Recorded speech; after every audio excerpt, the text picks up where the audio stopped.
Hello there. Welcome, everybody. My name is Cristina Maldonado. I am incoming chair of the ADR section for the Florida Bar next year, chair elected for the moment, and I'm youth faculty here at Nova Southeastern University.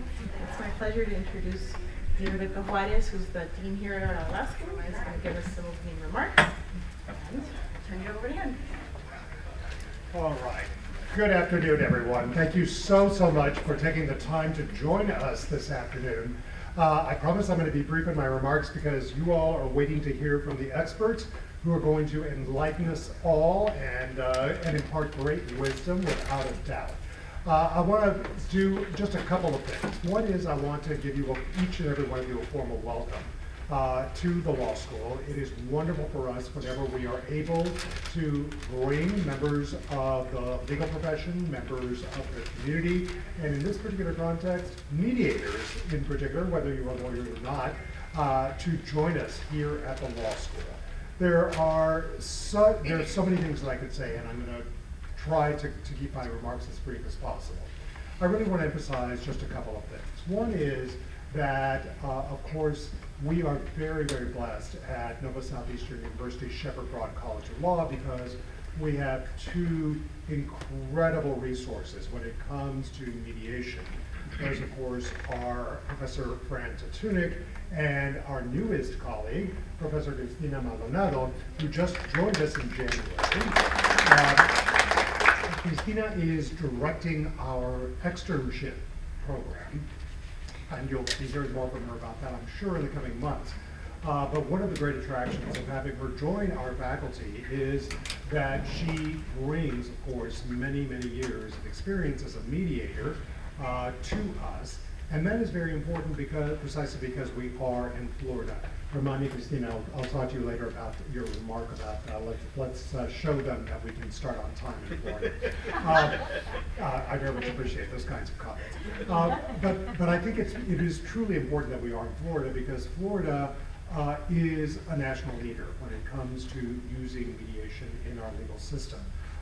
Many of you who are here in Florida don't really realize what a pioneering path you all have, in fact, made with respect to incorporating the use of mediation across the board in so many different kinds of cases.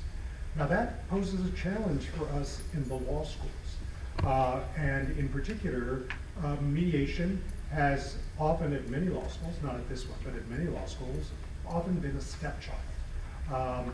We sort of shunt mediation off into the dark corner, and we hope that they don't make much in the way of a ruckus, and that way we can just go on our merry way doing the things that we traditionally do.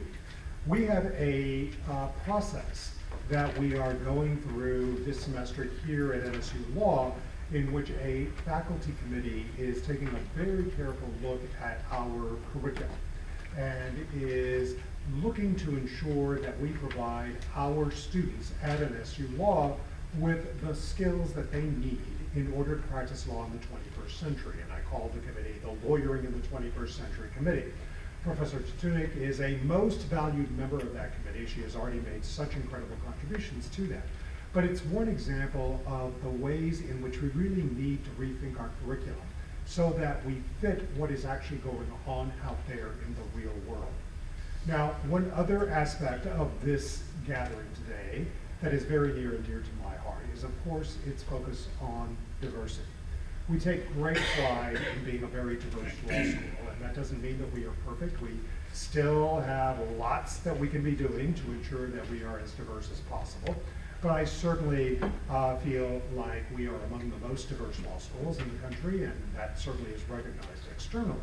But that diversity isn't enough if it is only limited to a law school. It's really important for us to be able to ensure that our students, regardless of who they are going to be able to utilize their skills and their talents in any of the many different settings in which they might choose to do that.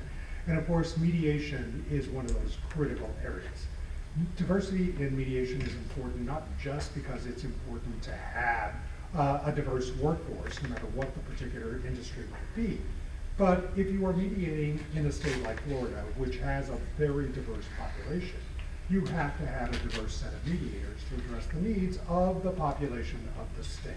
And I'm sure we'll hear more about that from our very distinguished speakers, but it is so wonderful for me to see all of you here today, to know that we are going to learn so much from our very distinguished presenters, and to be able to benefit from the collective wisdom and expertise in this room, not just from the folks who are going to be up at the front of the room, but I know many of you who are sitting at the tables also have lots of expertise and experience that I hope you will share with us as well. So with that, I'm going to turn things back over to Cristina. I wish you all a very successful event, and I hope that we get to see all of you back at NSU Law as often as possible. Thank you very much. Because you came to us from Colorado, I thought you might need one of these, so that's a really humid day for Indeed, Thank you indeed. so much. We're sharing the Dean with an admitted students event today, so thank you so much, Dean Juarez, for coming today. We really appreciate it. All right, everybody. So one more time, my name is Cristina Maldonado. It's my pleasure to welcome all of you to, here to Nova Southeastern's Shepherd Broad College of Law and to the CLE, which is called the Power of Choice, Mediator, Shortlists, and Arbitrator panels. I am chair-elect of the ADR section and of the Florida Bar, chair-elect of the ADR section of the Florida Bar. Let's leave it right there. But also chair of the Justice, Equity, Diversity, and Inclusion Committee, Jedi for fun, because why not make it fun? Also faculty member, at NUVA. But for the last 13 years, I have been a full-time neutral.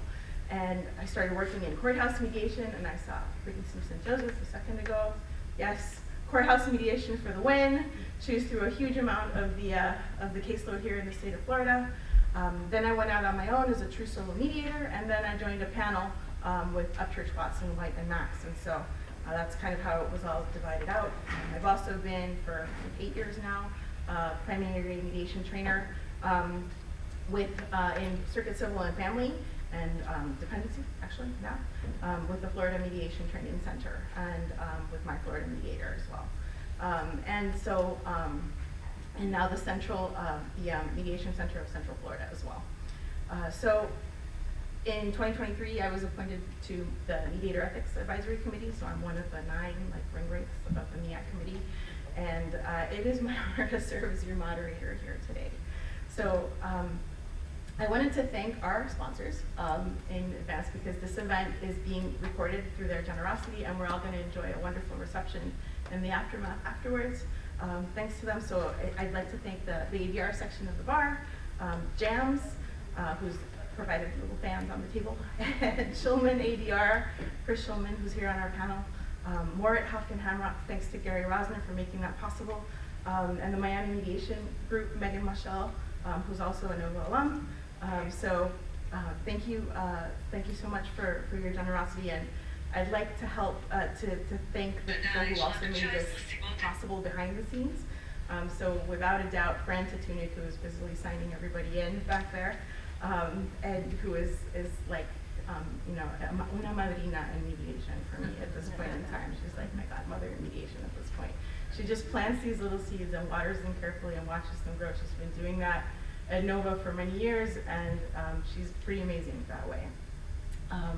And also Karen Rose, who is the events organizer, who has made this happen with the 50-year anniversary of the law school bearing down on her in a couple of weeks. Monica Jones of JAMS, who's here as well. Thank you so much, Monica, for making this happen. We really appreciate it. I'd like to thank Katie Simpson. She's not with us, but of our CI initiative, she helped us a lot with being able to get things together.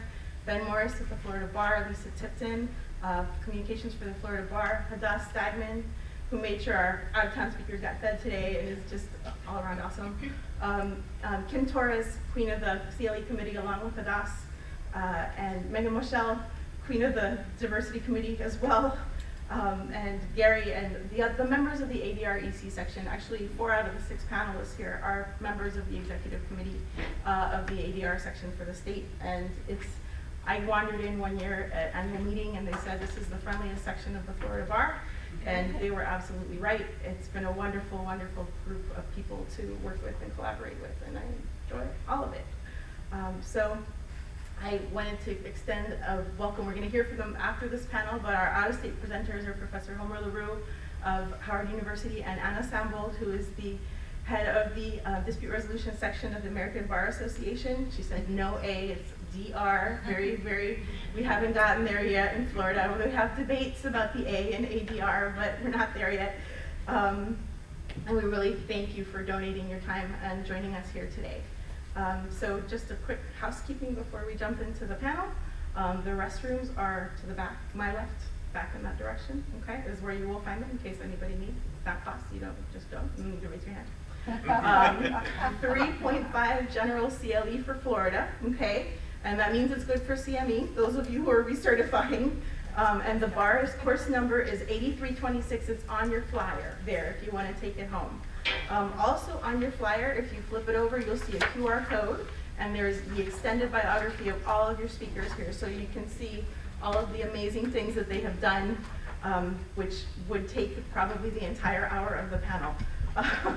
So I'm not going to dive as much into all of it, okay?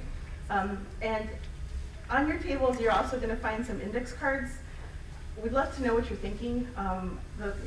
We're going to open up for questions at the conclusion of every panel, but we know that people have thoughts about this topic, and so we never have enough time for everybody's questions, and I just wanted to give people a resource there to put things down in writing if you want a thought story that you want to share or a question that you want to ask, anything that you would recommend for us in the future. That's what those are for. Before you leave, if you could leave them at the front table where you signed in, okay? And so I just wanted to take a moment also to frame today's discussion because we have to acknowledge some of the recent changes in policy that have taken place in Florida, and to not do it at a panel on a topic like today would be a serious omission. So last year, the Florida Supreme Court in February of 23 disbanded its Standing Committee on Fairness and Diversity. Just last month, the Florida Bar disbanded its Standing Committee on Diversity and Inclusion. That's going to take with it staff and resources, most likely, and the reorganization is somewhere, but we're not sure what happened. They eliminated the requirement for a bias reduction CLE. It lowered the total number of CLEs, so not a lot of people are complaining as a result. But but there were 3 requirements that were in there before, and they're not there anymore. The bar also quietly changed its mission on diversity, removing the previous goal that the population of lawyers in Florida would come to reflect the population of the state that they serve. On Friday, all of the staff associated with diversity, equity, and inclusion at the University of Florida were fired. And this conversation, if it were taking place at a public university, we might have legal problems based on recent changes in legislation. So these are all changes that are meant to have a chilling effect that will result in fewer people having these conversations that matter about this issue. And I know that there's sort of those moments where this is like check the box HR kind of stuff, but I ask people to remember that that's not the case. And I hope after listening to your speakers and the panelists today, you'll realize that that is not the case. These are just the current battles in an old war. Politics is the intersection of values and the fight for power to see those values reflected in society. And so there's long been that tension between favoring a colorblind, treat everyone the same approach, and those who are favoring a multicultural, account for individual experiences approach, trying to balance that. Likewise, you see tension between I'm going to call it the anti-racist philosophy, which calls for a targeted and concrete action that understands past wrongs and tries to remedy historic inequality with current measures that might still be lingering in structures like dispute resolution, right? That might still be reflecting old patterns, right? And then you have I'm going to call it anti-woke for the lack of a better word, which is it's pushing against these policies and structures that emphasize identity-based criteria or create any sense of guilt or discomfort on the part of those in the majority who are excluded by specialized policies. You want to add to all of this the question of whether there's enough resources for everybody to share comfortably, or whether those resources are limited and have to be distributed or redistributed in some way, shape, or form. Before moving on, I just want to ask all of you who feel that our country is very polarized on these issues to raise your hand and keep it up. Look around. I'd ask for our cameraman to kind of pan around if you could. This is very important to people, right? You're not alone in this. Remember that when you're sort of finding yourself reacting to all of the changes that are taking place. Fortunately, this is a room full of people who have skills for dealing in dispute resolution and for dealing with highly polarized, high conflict kind of situations. So today's about understanding where dispute resolution is as a field in Florida and nationally on these issues of diversity, inclusion, and belonging. And before we jump in, one last little vocabulary lesson, again, for that like HR stuff that kind of tunes it out a little. Diversity is the rainforest and not a monoculture. And it's math. It's like counting how many species and individuals of the species in the rainforest. Inclusion is like a big tent. We want to be intentional about looking around and seeing who's missing and bringing them in. Equity has to do with once in the tent, is there equal access for opportunities for everyone? And belonging is the big question of, are we part of the same community or not, right? Over a decade ago, Justice Peggy Quince was the representative from the Florida Supreme Court to the ADR Rules and Policy Committee of the Supreme Court. And she would kick off the then annual dispute resolution conference, and as a new attorney and a new mediator, I would listen to her as she explained how every year there are 3 million new civil cases that are filed in Florida courts every year. And there are 1,000 judges. And that dispute resolution is an essential part of handling this impossible caseload. And by sharing those numbers with us, she impressed on that room full of neutrals how much we mattered and what an essential part we are of the system. If judges and court ADR are the public judicial system, then Florida's pool of about 6,000 certified mediators in all the 5 Pokemon certification areas, and there's 4,000 qualified arbitrators, and that's the private judicial system. You can't choose your judge, but you can choose your neutral, and that's to the title of our event today. So for anyone who is a lawyer who's representing clients in mediation, either the lawyer or the paralegal, you or your paralegal, maybe your firm, have an informal short list of people you like to work with.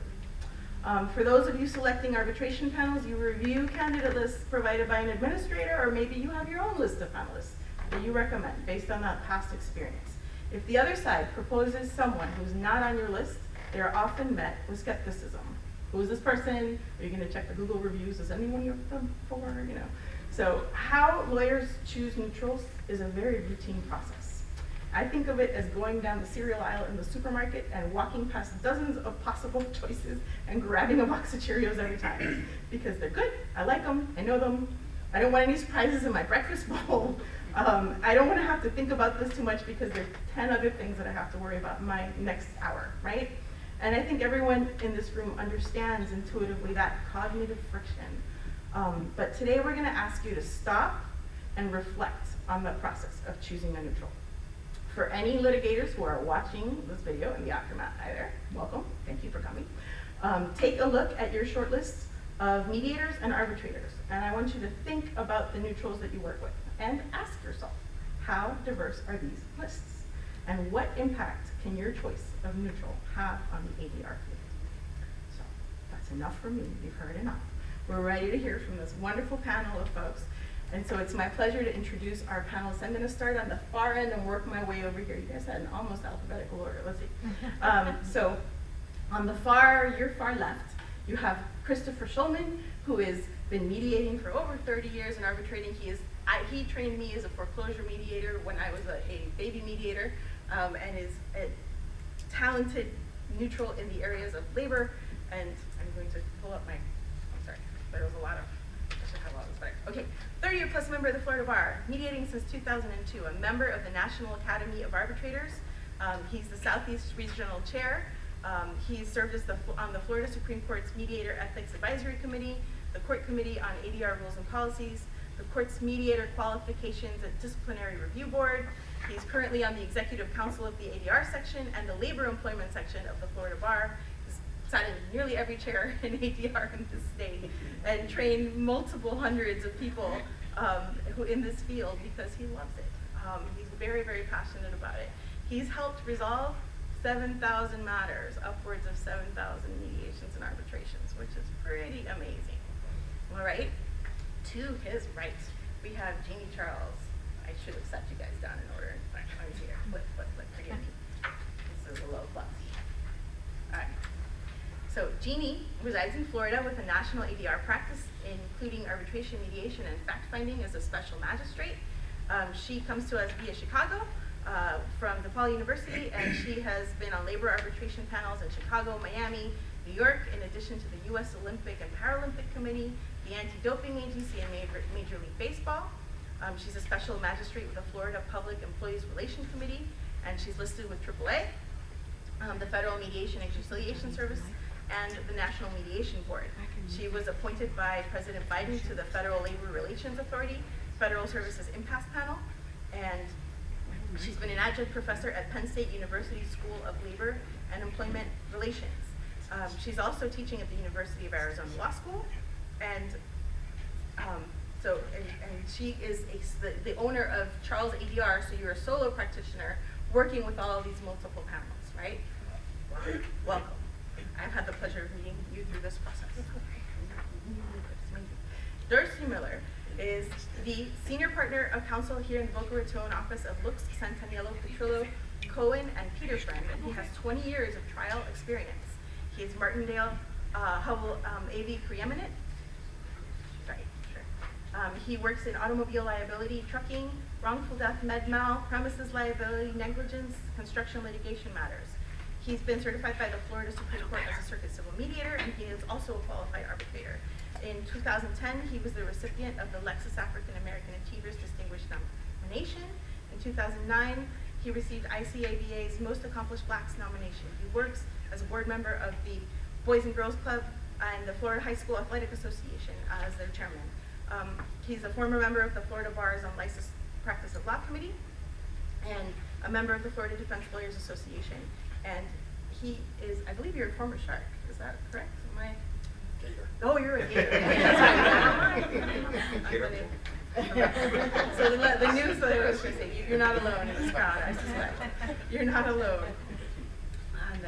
So, okay, Patricia Thompson arbitrates and mediates with GEMS in Miami, concentrating her practice in construction, employment, financial insurance matters, and other complex commercial, domestic, and international disputes. Ms. Thompson is regularly listed by the Best Lawyers in America, Chambers USA Guide to America's leading business lawyers, the International Who's Who of construction business lawyers, and similar Florida publications ranking attorney in her area of concentration. She's a fellow of the Charter Institute of Arbitrators and the American College of Construction Lawyers. Before joining JAMS in 2017, she enjoyed a 40-year-long career as a trial lawyer and arbitrator. She's long been active in the ABA, chairing the Fidelity and Surety Law Committee of the Tort Trial and Insurance Practice Section, and the co-chairing construction litigation of the litigation section.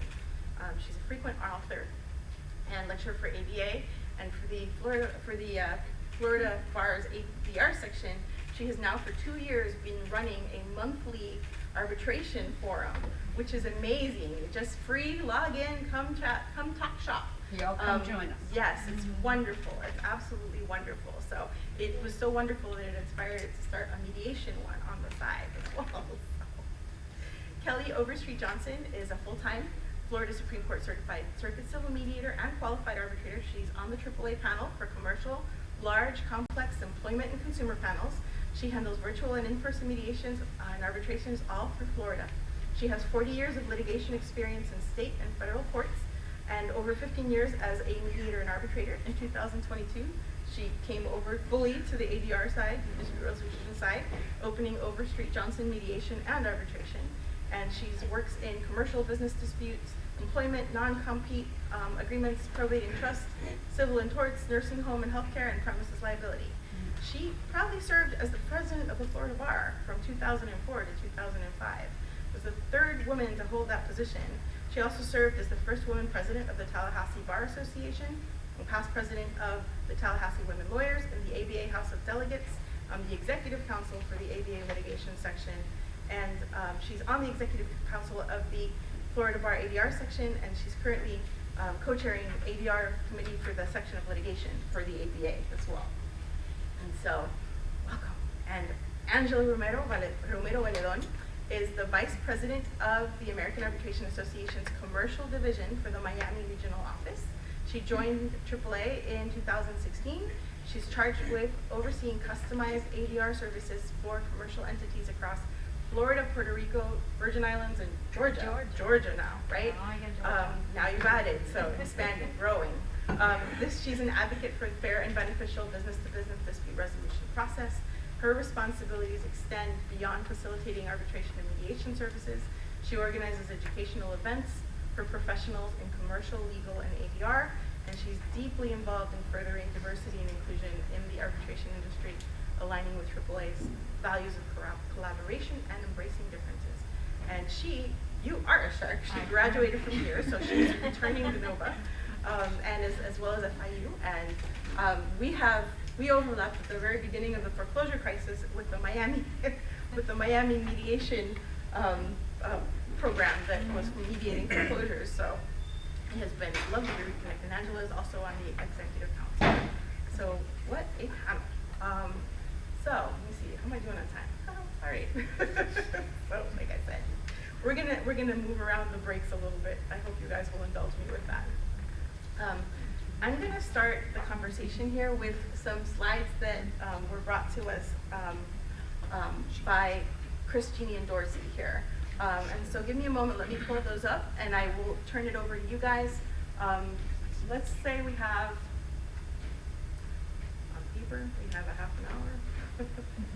So we're gonna do 45 minutes, okay? If that's all right, so let's sort of just divide. On paper, we have 47 minutes. 47. You mean We're already. Every minute. Yeah. between all of us is what you're saying, or just them?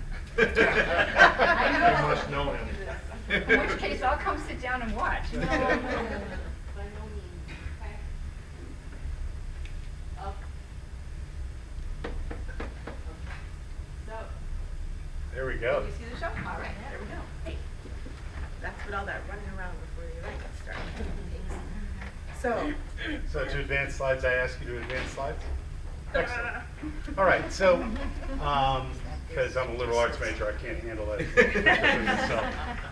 So it fell to me to provide all of us sort of a baseline of data concerning diversity. I'm microphone's right in your face, everybody. can you hear me? Good. Rarely accused of being too quiet. I gotta pick this up because I'm too tall. Okay. So it fell to me, as I said, to sort of bring the data together. That was part of the role I had in the article that Jeanne and Dorsey and I wrote for the Florida Bar Journal that was published last fall concerning the need for increased diversity amongst the ADR cadre. So what we did is we looked first at the data of what the racial and ethnic makeup was of the state of Florida. Now, the data that are in the article are a year old because we got those data when we were writing the article last summer.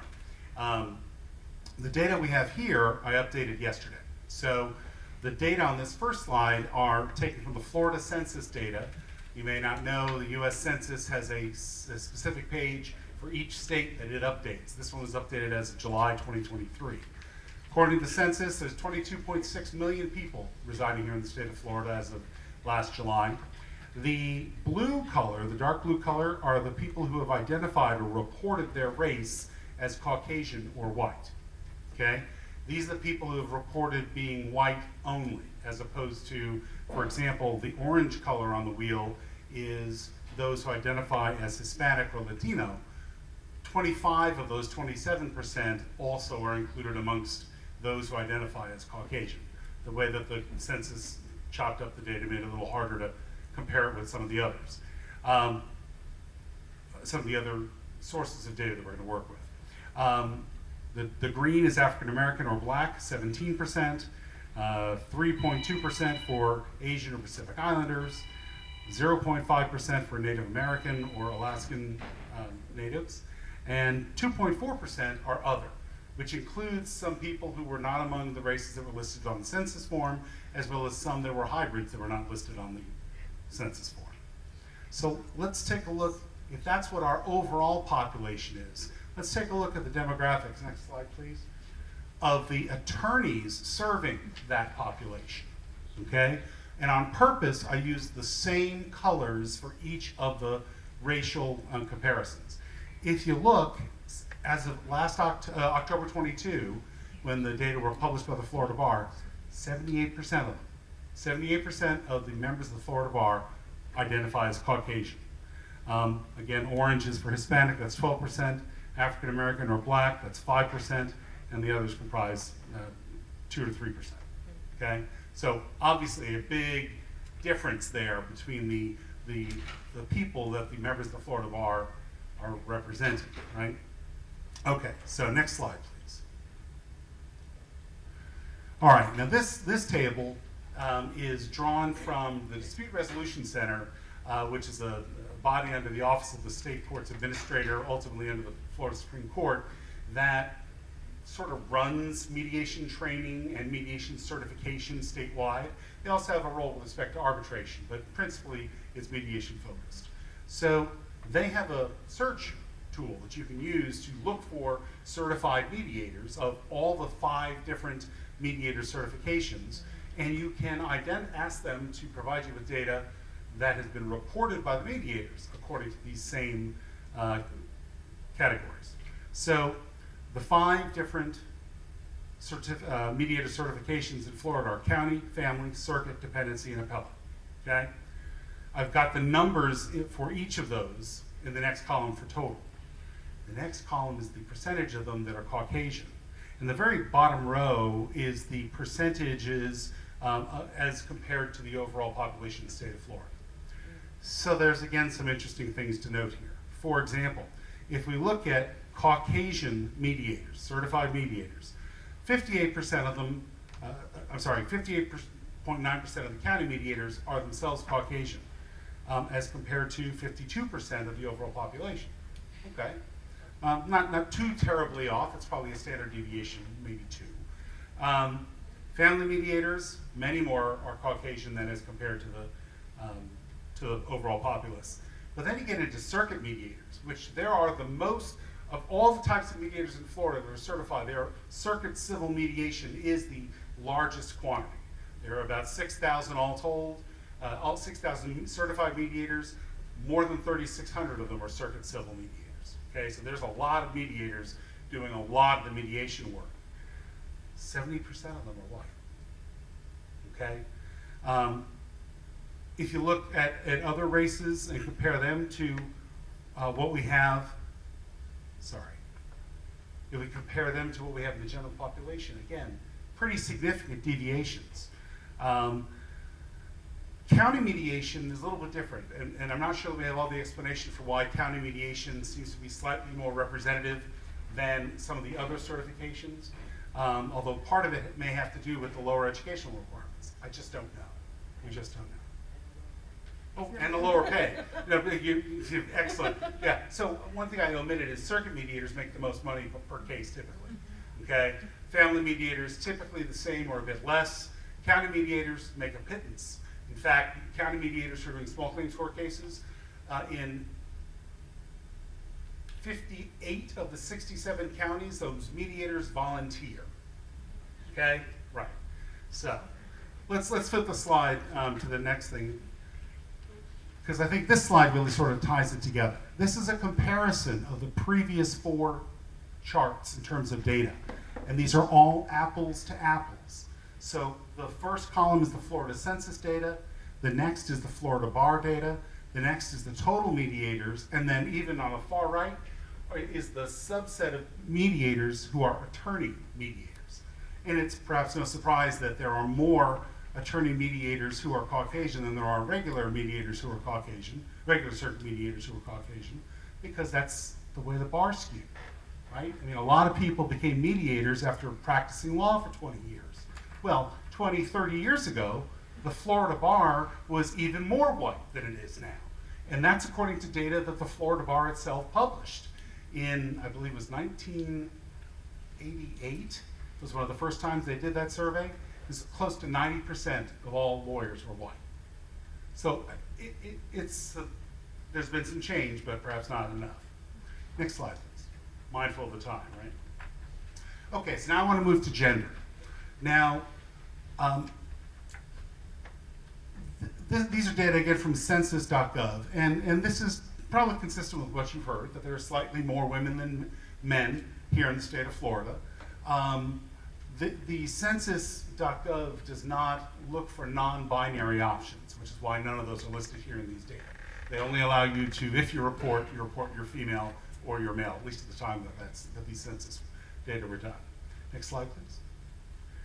This is the Florida Bar's gender identification report. And in this case, they did in fact allow for non-binary identifications. It is, as you might suspect, a vanishingly small percentage. It shows a 0%, it's less than 1%. It's not actually zero. But almost 60% of the Florida Bar is male, as of last October a year ago, right?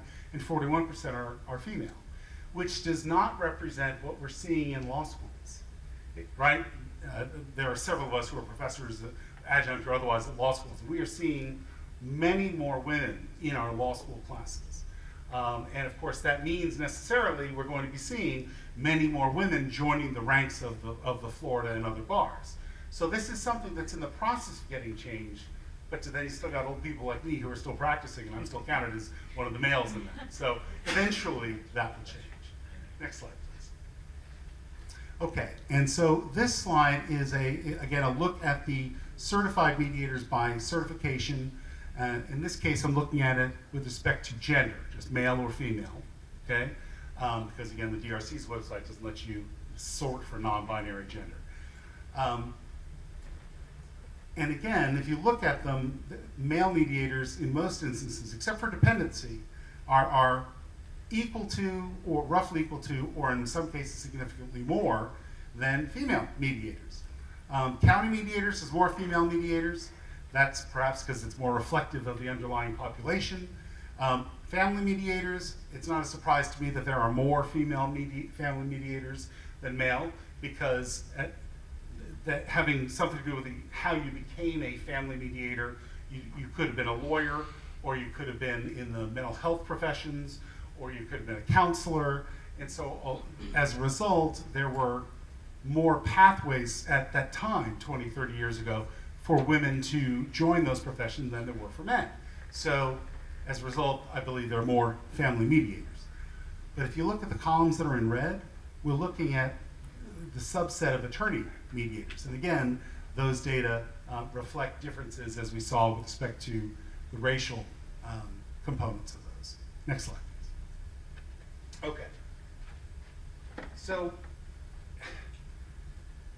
before I begin to start, turn this over to my next person, because I'm mindful that now we have 38 minutes. So first, what are some conclusions, and I'm going to then leave you with a question. Clearly, the Florida Certified Mediator cadre does not generally reflect the diversity of the population that we serve. In fact, it's closer correlation to the attorney population, as we saw earlier on. But as I mentioned before, it is getting a bit better, especially with respect to gender, as we see increased numbers of women going to law school and joining the legal profession. Many of them becoming mediators straight out of law school too, is helping an increase in the number of women who are balancing that out, right? Now, I didn't talk at all really about arbitration, which my license plate is arbitrate, so I'm into it, right? But I do want to point out that the data concerning arbitrator race, ethnicity, and gender are relatively scarce. There have been some studies done with small groups. Jeanne and Homer and I are members of the National Academy of Arbitrators. Our organization did that kind of survey, and we're not happy with the results, which has led to some stuff that Homer's going to talk about later. DRC doesn't track those data for people who are qualified arbitrators. My sense is that it is overwhelmingly Caucasian, overwhelmingly male, present company excluded, of course. And that, of course, is something that needs to change. Part of the reason why I think that is that at least 75% of the arbitrators were attorneys first. So again, if they were lawyering for 20 or 30 years ago, then they decide to become arbitrators, well, they carry their race and gender with them as they move into that profession. Finally, why does all this stuff matter? Well, I think it matters, and my co-panelists who wrote an article with me agree, it matters because parties are more likely to engage in ADR processes meaningfully if they see people who look like them as among those from whom they can select. Okay? We've seen it well publicized in the Jay-Z case from a number of years back, and we've also seen it in other contexts. For example, in labor cases involving police misconduct, where the officer is white, and the person who's been beaten is black, or the reverse, and how race can play into that. We've seen it with respect to sexual harassment cases, where sometimes a woman who felt she's been sexually harassed may not feel as comfortable with a male arbitrator who may not be able to understand. So it's a simple matter of making sure that we have opportunities for people who aren't old white men like me to get into these processes and be selected. So thank you.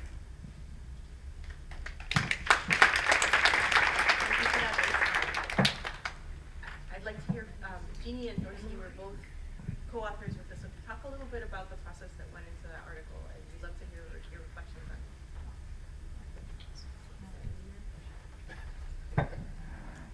So the process that went into the article, I would say that it was the start of a conversation between these two gentlemen, right?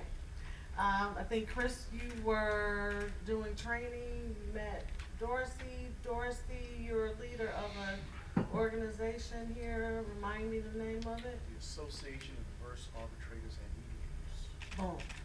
Adam, Adam for sure. Yeah, so in their discussions, Chris introduced me to Dorsey by email, and so kind of in our joint email discussions, the idea was raised, and I think Chris may have initiated that idea. Hey, why don't we write an article for the Florida Bar? I'm not a Florida attorney, so I know it didn't come from me But to you have write a an federal article. practice, which is very committed to these things. I'm sorry? A federal practice, Oh, which yeah. is, that's, Yeah. And I know that Chris had, connections with, Florida Bar, the journal itself for editing, so anyway. So, and because that was a topic, and I served on a committee with the National Academy of Arbitrators in connection with the survey that Chris just mentioned, so I was able to speak to that from the perspective of the National Academy of Arbitrators. And for those of you who don't know about it, that organization is for labor arbitrators in the U.S. and Canada. So, and I'm not going to go any further than that because I'm sure Homer may have a few points to make. So that's the backdrop for how the article came about. And for those of you who have read it, you know that we brought in the statistics to describe the backdrop, to provide, the pushback is like, look, there's no problem. What is it that we need to have a conversation about? But those statistics, as you saw, create a picture. It draws a picture. And so it does support the concept that we need to have a conversation. And then we also pulled in, why we needed to have that conversation. And finally, we asked for a call to action, which is in line with this conference today.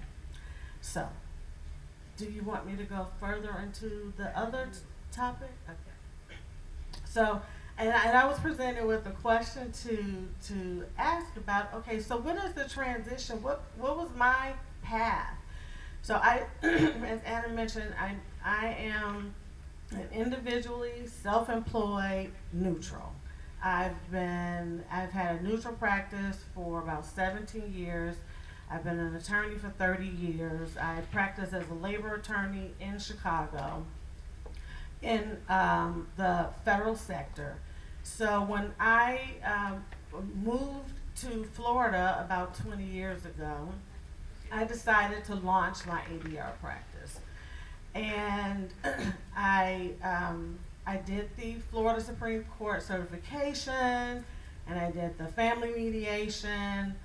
Learned very quickly family mediation was not for me, and so I I latched onto my area of expertise, which was labor and employment. So as far as my initial barriers, again, this is starting a new business, and as an individual practitioner, you don't have a salary. You have to be very much an entrepreneur. And so I had to create a business development plan as to, okay, how am I going to get established in ADR here? My concerns, primarily being in Florida and a non-Florida attorney, was that I would be perceived as an outsider coming in to take our business, you know. And second concern, and which was very real to me, was how I would be received as a black female in a state that is situated in the South. I was born and raised in Chicago, had lived there my whole life. So had never really had that concern there, but that was one of the concerns that I thought might be a barrier. I did not let that stop me. I persevered. And I figured that, you know, it would all just, you know, it would either work or it would not. I cast a wide net. I did not just rely on Florida as being my base of business. I also extended my ADR practice to Chicago. So I was a traveling neutral. I went to where the business was. I harnessed my relationships with other attorneys, former colleagues in Chicago. My practice is about 80% arbitration. That is not court annexed arbitration. That is arbitration through AAA, FMCS, through direct appointments. And then 20%, I would say, falls into the fact-finding, mediation, and other.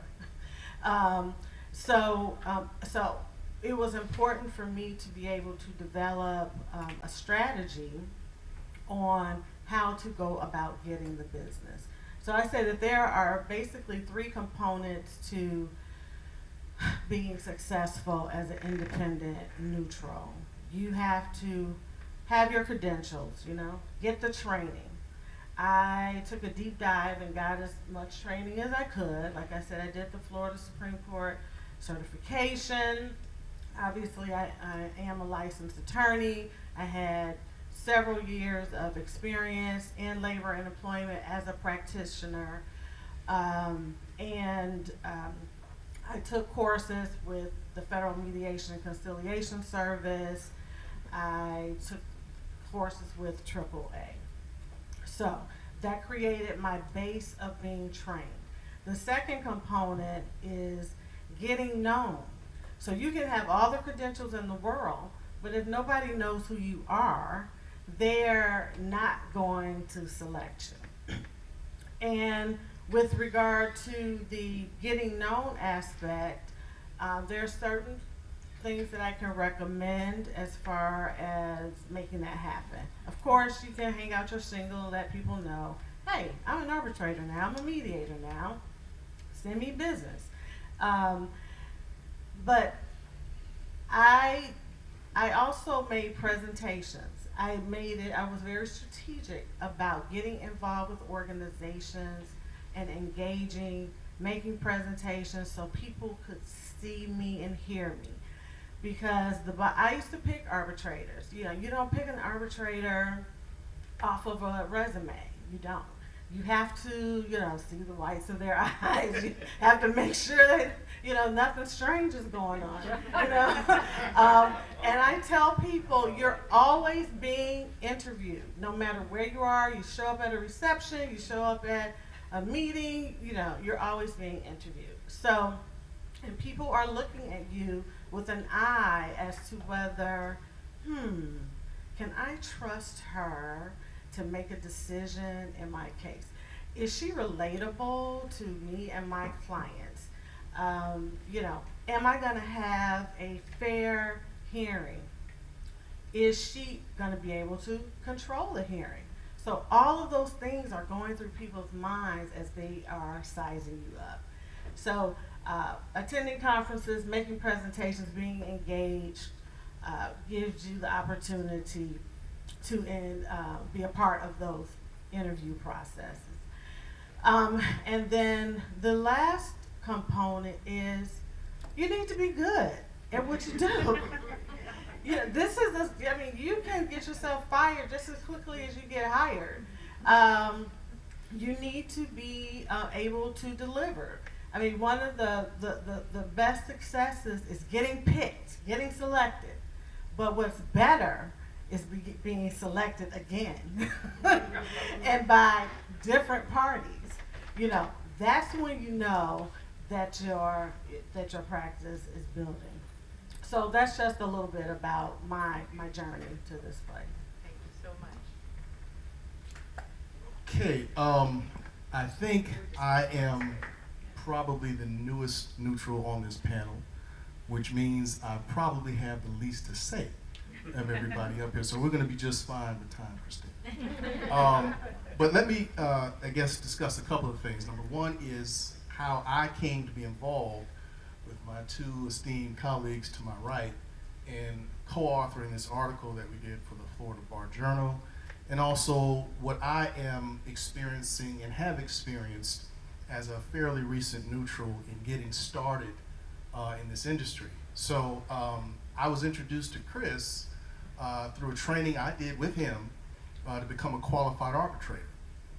And during that session, we exchanged information, and just like he promised, as soon as that was over with, he emailed me and said, hey, I'd like to talk to you and introduce you to a very good friend of mine who's also a neutral, Jeanne Charles. So the three of us connected first via email, then subsequently we got on a Zoom together, and we've had multiple conversations over a series of weeks and months to collaborate and put this article together, which was very important to all of us, looking at it from three different perspectives, really. And when we did that, the idea was to begin a conversation, not just provide numbers and statistics, not just appeal to people's conscience, but also explain the virtue of having a diverse ADR panel, having a diverse pool of neutrals from which to select. And Jeanne just said something that struck me and I've always believed in, which is it's not just about choosing someone for the sake of diversity. It's about choosing someone who is capable, who happens to be diverse.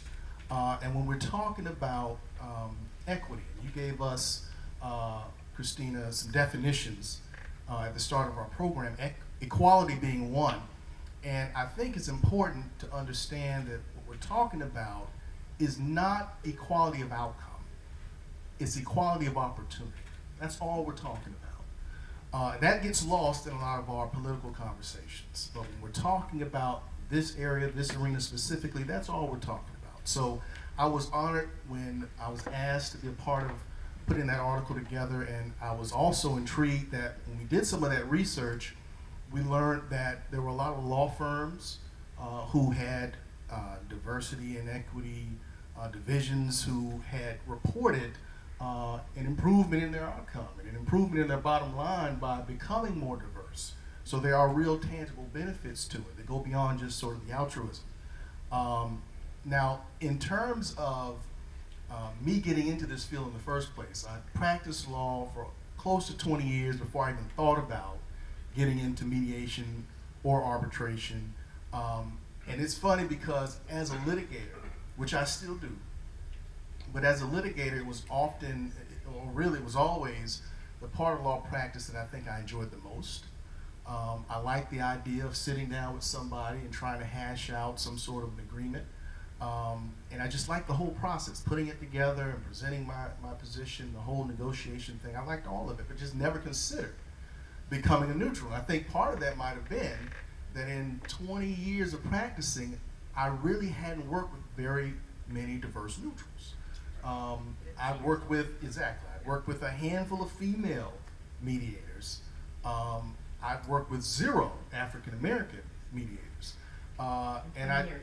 in 20 years. And I, like most people who practice law in this area, we have our short list of favorites. And I kind of inherited that from the lawyers that I worked with and was mentored by. And another thing Cristina said is it's kind of like picking, going on the cereal aisle and picking, your favorite. You got all these options, but you're sticking with Cheerios. And I hate Cheerios, but I love the analogy because that's exactly what it is. We're just used to working with certain folks, but there are a couple of problems with that. And number one is, over time, folks retire, folks pass away. I've had that experience with some of the folks who are on my short list. And then secondly, we're kind of excluding a whole group of folks who can do the job just as well and just as effectively because we're just sticking with what we've come accustomed to and are comfortable with. Now, we all want someone who can get the job done at the end of the day. That's most important. But there are multiple people who can help us achieve that goal. So what actually triggered me to finally get certified and begin this process of transitioning into this world of ADR was we had a couple of clients of the firm, one of whom was looking for diverse neutral and was having some trouble. The other of whom had worked with some diverse neutrals, and so they asked us to sort of facilitate an introduction. And once we did that, my partner and I had a conversation afterward. He said, "You ever thought about becoming a mediator?" And that's when the light bulb went off. And I said, I hadn't, but that actually makes a lot of sense. And it was a perfect transition for me because it was kind of getting to that point in my career. I was looking for something, a new challenge, if you will. It was something I always enjoyed doing. And I saw a need for more folks like me to get into that field. So the timing of it was perfect. So I got in. Now, the challenges that I face is exactly what I just was talking about, which is everybody kind of has their list of favorites. So breaking in, getting your foot in the door, first and foremost, is the greatest challenge. And Jeanne has told me in conversations that we've had about casting that wide net, like she said, so I tried to take her advice. So I've been fortunate to have opportunities to do what we're doing here today, to sit on a panel like this. This is the second time I've actually been on a panel here at NOVA in like the last 3 or 4 months. Yes, sir. John was moderating the last time I was here. How you doing, John? So I've been very fortunate to have folks invite me to participate in this sort of thing. And also just through the relationships and connections that I've had over the years with the lawyers I've worked with on both sides. I've been fortunate to have a pretty good working relationship with most of the plaintiff lawyers I've dealt with. And so opportunities have come that way as well. But it's still a challenge, still tough. And again, it's still early for me, and I'm still trying to find that balance. In fact, Chris and I were talking about that before we got started today, is finding the balance between what I'm doing now, what I've done my whole career, and what I'm now trying to transition to. Still doing full-time litigation work, but also trying to make time to grow and develop an ADR practice. So it is challenging, but it is one that has been, even in my relatively brief experience, very rewarding. Thank you so much, Dorsey. I know we're in time, but I want you guys to, we're gonna get through what these guys have to say. We'll have a short break and then you guys are gonna have your time as well. So I would like to hear from Patricia. So, is this working? So I'd be delighted at break. Yep. Now, is it working? Yeah? I'd be delighted at break to tell you about the woman lawyer I met when I was 20 who changed my life, and about the surety course I took in law school in which Al Gore was not very nice to me. I mean, Al Gore. But we'll talk about that at break. I want to talk to you about something that no one else has mentioned yet, and I wanted to use my time for that purpose, and that is the reason it makes a difference that you as advocates or you as neutrals have a diverse arbitration panel. I'm an arbitrator. And I don't want to talk about how important it is that the parties see someone that looks like them.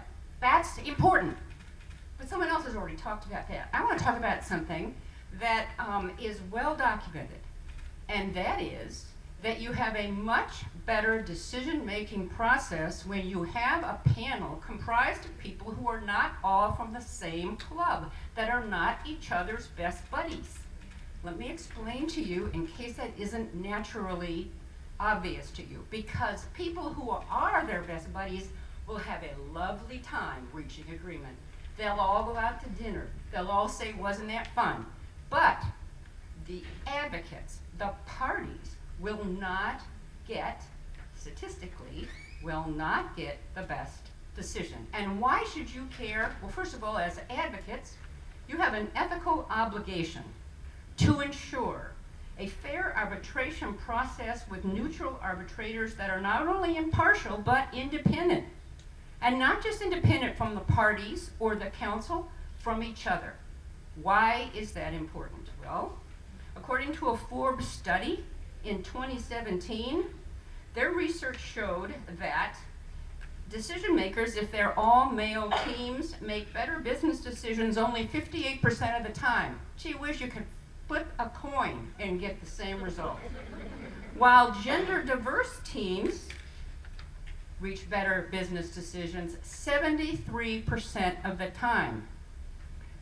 Teams, if you make it even more diverse with ages and geographic differences, and that's just the two of the many things that can be diverse, make better business decisions 87% of the time.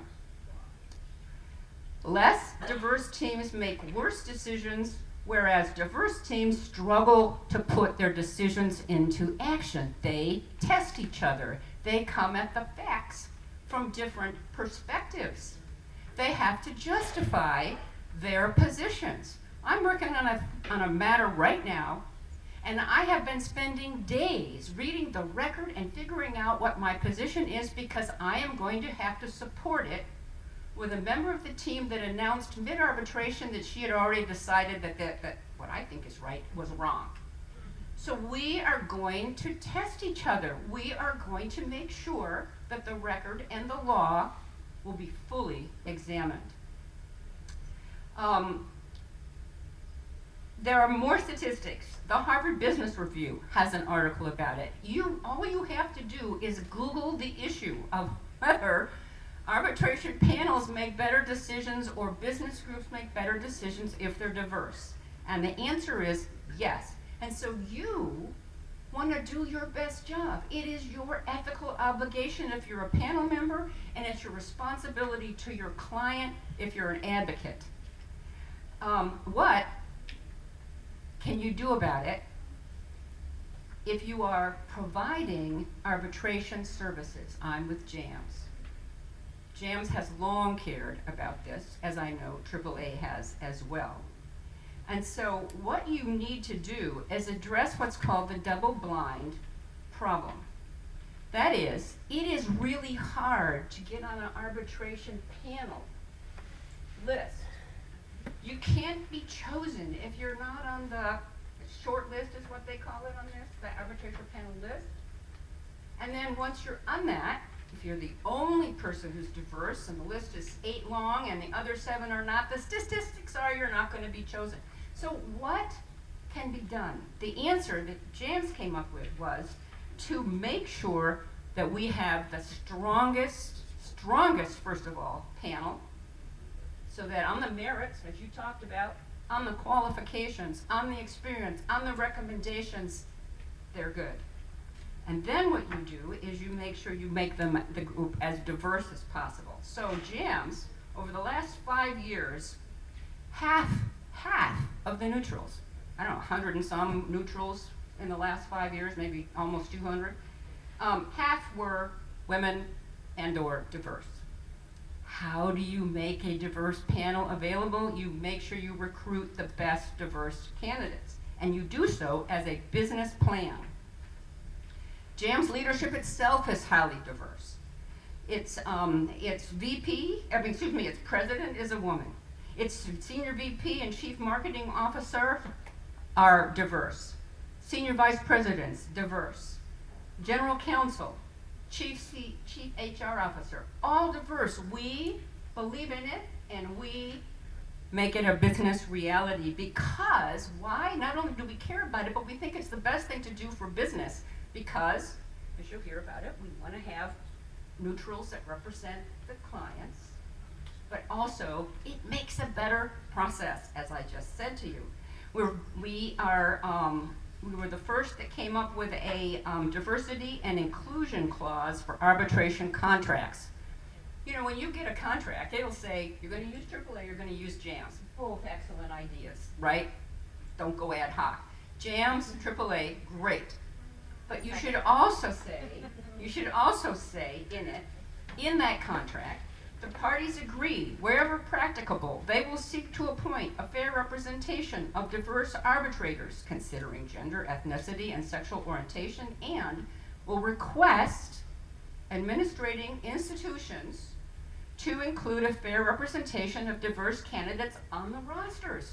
So that if you ask AAA or JAMS for a diverse list, you'll get it. If you don't ask it, I'm hoping you'll get it. JAMS affirmatively tries to do that, but why not you make sure that it's as diverse as possible?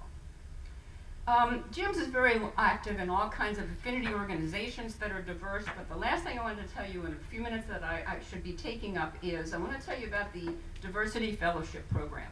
One of the things you lament is that young lawyers, young diverse lawyers, young women lawyers are not becoming arbitrators or mediators proportionate to the number of attorneys that are present in any jurisdiction, as you just listened to the statistics for mediators, and I would suggest it's even worse for arbitrators.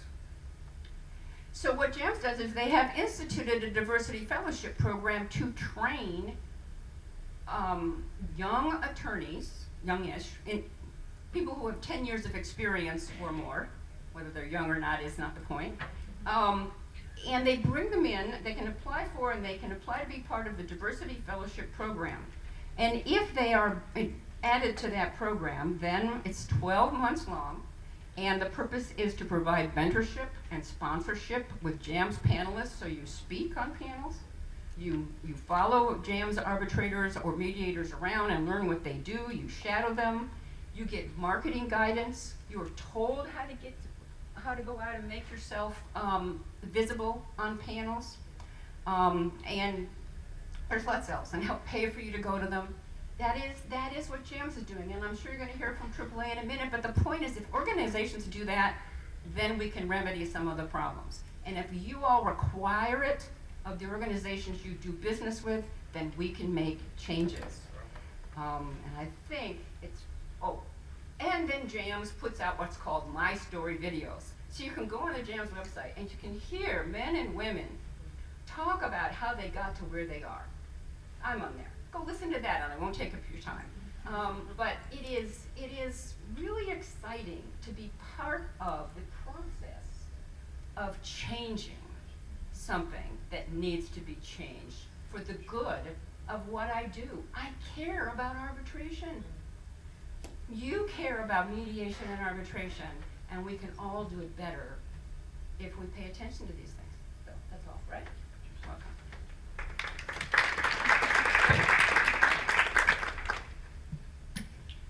We're going down the road. Yeah. Okay. Oh, I get to be hot. You guys are All right. facilitating yourselves beautifully. Wow. I know we're in the break. We're gonna we'll break briefly after everybody's had their chance All right. to say. It'll be a shorter break. Okay. I'm going to talk a little bit on a different area. I feel, as the one who was the past president of the Florida Bar, I want to talk a little bit about the bar and the statistics. I can tell you that I was involved in the bar from the time we called them baby lawyers. I was on the Young Lawyers Board of Governors. From that time, and I've now been practicing 42 years, I think I must have been 12. I don't even know. Was I But You're president so, of the bar with twin toddlers. well, there's that. But anyway, so from the time I was involved in the bar as a young lawyer until the time that I got on the Board of Governors and served as president, we have been cognizant of the issues and tried really hard to do a lot of things to increase the representation of women and diverse folks. I will tell you that the goal years ago was to make the bar look like Florida. The problem is the bar can't look like Florida as long as the lawyer population doesn't look like Florida.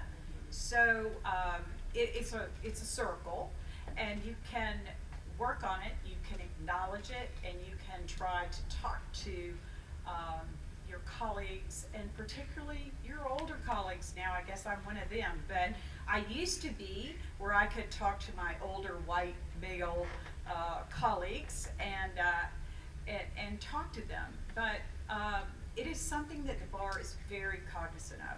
And Cristina mentioned earlier the changes that have been made at the bar. Let me tell you, that was not voluntary. That was our Supreme Court who tells us the bar, how we're going to operate, what we're going to do. That was their decision.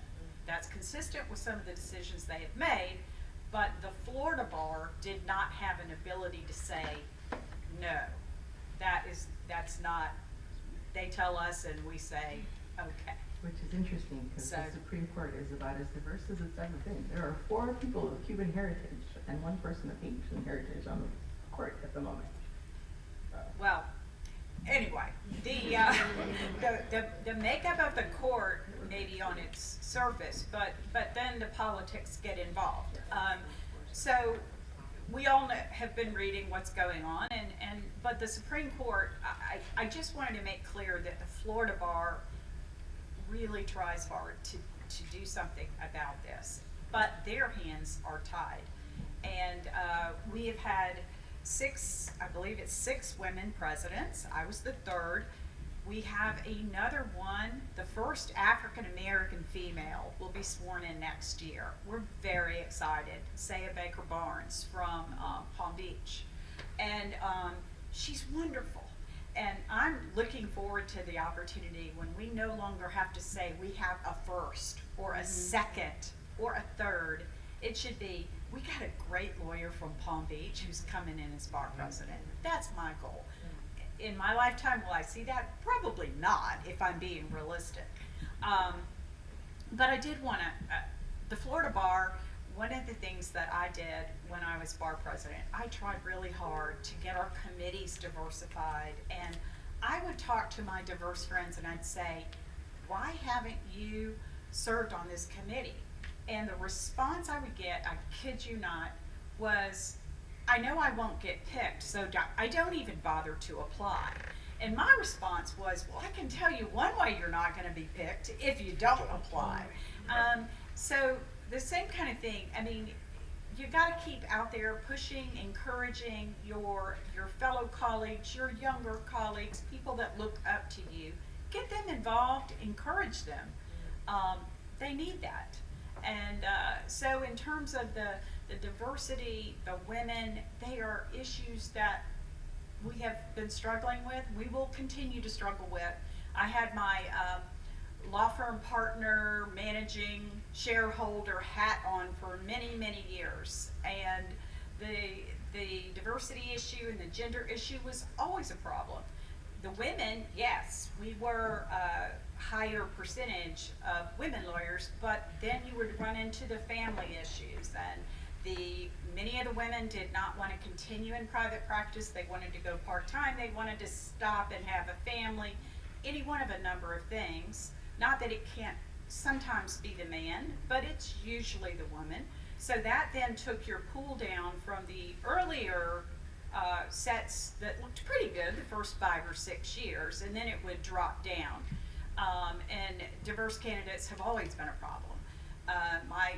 The firm that I most recently left with had all kinds of diversity programs, internships, and they've really done quite well. There's a lot of work to do. And then again, your pool. If you're not getting them into law school, if your law school populations are not becoming more diverse, you're not going to have the pool to pick from. In terms of the mediation shortlist, and I'll talk about that because the arbitration shortlist has been talked about, same kind of thing. As litigators, and I was one for 40 years, I did have my shortlist of folks, but unlike some of my colleagues, if someone else that I was litigating against had a name that I had not used before, I was totally open to using that person. And I think sometimes lawyers and clients and parties think that there is some downside to going with a name that someone else has selected or suggested. I would take the opposite position. I want someone as a mediator that person trusts or respects and is going to listen to. Now, after I use that person a few times, I think my rule was if I went, if I had 3 mediations with them and I was 0 for 3, they were then off my list. Yeah, I mean, I just, you know, I'm going to give you 1 or 2, but the 3rd time, okay, we're done. But be open to that and explain to your client, it's okay that the other side picked somebody. We want them to listen to whoever the mediator is, and we want them to do that. So I would definitely encourage that. The other thing, and I'm jumping around a little bit, cognizant of the time, the statistics were obviously dreadful. But I will tell you one thing about the Florida bar statistics is we have no way of identifying. The only statistics that the bar has are those of us that self-identify on our due statement. So many people just don't respond to that. I don't know if they think, well, why do they need to know or whatever. But as a mandatory bar, we can't collect that information. If you volunteer it, it will be put into their statistics. So I'd be curious, and I don't know if you know, Chris, but how much of the percentage of lawyers have self-identified? 40 that have an answer. Okay, 40%. In the 2022. Yeah, 40%. That's a huge number. So, I mean, just know that, yes, those numbers are dreadful, but we also don't have the information that we really would like to have. Same with the mediators and the arbitrators. So I'm going to let Angela have some time because we're towards the end. But like Patricia said, I would be happy to talk to anybody during the break or at the cocktail party. This is a conversation that needs to be had over and over and over again. And we're never going to have a perfect system, but the more we talk about it and we get it out there, I think is so important. And politically right now, this is not a popular discussion, but if we don't continue to have the discussion, I don't want to know where we're going to be in a few more years. So I would encourage you to keep having those hard discussions, keep putting that first and foremost, suggesting that you consider women and diverse folks when you're mediators and arbitrators. And if we all work together, we can improve what we have. So thank you. Okay, I get to be last. Yay. I'm going to bookend some statistics, so keeping with Chris and Patricia. And before I do that, I want to say I think we're all super lucky that we have 2 of the organizations keeping in mind DEI, regardless of what's going on, politically, right? So we're not shying away from it. We're just diving in deep. And yes, and we're going to continue to do that. So I will say really quickly, I'm looking at the time, is that when I first started at the AAA in 2016, I remember having administrative conference calls with parties, right? So attorneys in the large complex case, they get together with a case administrator and we start talking about what the arbitrator pool is going to look like. And I kept on saying he for arbitrator. And I kept on thinking, why am I saying that? So number 1 is, I'm Puerto Rican by descent, so in Spanish is arbitro, so it's kind of male, even though arbitra is female, you can say that. But the notion is that arbitrator is always a male, is always a white male, and that has been the notion for a very long time. And so when I first started, I kept on saying he, and I'm like, there's something wrong with me. And then, unfortunately, there's not. Statistics prove it. And I kept on saying, okay, I need to switch it. And so I think the easiest way for me was to just neutralize that, right? And so they. Because yeah, you have a 3-member panel, and so it is easier because when you put a he in front of like the arbitrator, you're signaling the parties that it should be a male, right? And so, but when you say they, it could be anybody. And so remember, my director is here. I remember when I was talking to her and I said, whenever you're having these conversations with the parties, they is your keyword, because it neutralizes that they can pick whoever they want. And because the question I asked her is, when you think of an arbitrator, who do you think of? What's the first thing that comes to your mind? And unfortunately, even though we're trying our best to change that, it may still sometimes be the white male. Chris. So And Chris is who is okay. awesome? He's in his Who is own awesome? Who is awesome? And he's one of our arbitrators, We're not which is trying to eliminate no, it. we do not. It's just a balance. It's a balance. Correct. And so Run a panel. yes, There is enough work to go around. and you know it. Yes, ma'am. Yes. So keeping that in mind, and so some of the things that the AAA is doing on sort of all fronts. So we start with the students. There is a diverse student ADR summit. It's a 1.5-day summit for diverse second and third year diverse law students, which it's a program led by experienced ADR professionals and litigators. Selected applicants receive a $1,300 stipend provided by the AAA ICDR Foundation. So the AAA also has a foundation and a separate program, and it's a diversity scholarship. So I think it's about $2,000. A diverse student can apply if they want to attend a conference, if they want to attend a class. There's free money basically to give around. So we start with the law students. Then we go into the professionals, and same as JAMS, we have a fellowship program. It's a 1-year program, provides training, mentorship, networking opportunities, and the program has inducted 169 fellows. And with that, there have been 3 of those fellows elected to the AAA's council. We have them serve as arbitrators, and in fact, one of our fellows is our current vice president of our DEI department or division. That's the Higginbotham Fellows. Yes. It's called the Higginbotham Fellows. Thank you.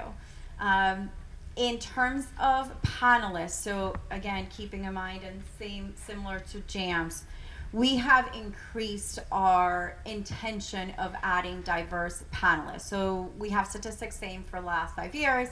I think they talked when it comes to keeping statistics. So in 2019, our average panel was 26% diverse. Dial it to 2023 when it was 34% diverse. So I mean that's a great increase, and I think it's because again we're being more intentional about the panelists that we're looking to add, because we want to not only increase diversity but quality, which is I think what everybody's talking about. Now we are also keeping statistics about the panelists that are appointed in cases, right? Because it's not enough that we add them to the panel, we want to get them appointed. And that it went from 29% in 2019 to 40% in 2023, which I think is excellent. Now, again, keeping statistics in mind and keeping industries in mind, I think this is, you're going to find, if you look at the industries, you can track the diversity in the different industries, right? So the commercial division, 35% of our roster is diverse. In our construction division, 23% is diverse. But now when you think about construction, you think about what that industry looks like, right? And then you go to employment and you have 48% diversity. So again, I think the numbers track also the industry, so we have to think about what industries we're serving. The consumer is 39%, the international is 38%, and labor is 38%. In terms of internally, like I said, we have a VP of Diversity, Equity, and Inclusion. 46% of our VPs are female. 45% of the staff are non-white and underrepresented groups. 72% of our staff are female. We have over 700 employees, just so you can keep that in mind. 35% of VPs are non-white members of underrepresented groups. And I think one thing that we may not have mentioned is the pay ratio of women to men is 1.02 to 1. so we're making money. In line with Jams, they were ahead of us in this, and I'm so glad we finally caught up, is that we included diversity, equity, and inclusion in our clause builder tool. So now parties can not only include number of arbitrators, they can also include diversity. And finally, last but not least, we also sponsor, organize, fund, host different events, partners with organizations like NAPABA, NAMOLF, HMBA. I'm going to be in Seattle if anybody's going to be there. I would love to see you next week. No, next week, not the following week. And that's it for me. Did I make it? Yeah. Thank you for this wonderful panel. I really appreciate you guys working with the time, all of you as well. We are going to take a 10-minute break, and then we'll come back and hear from our national speakers. And thank you so very much. Thank you.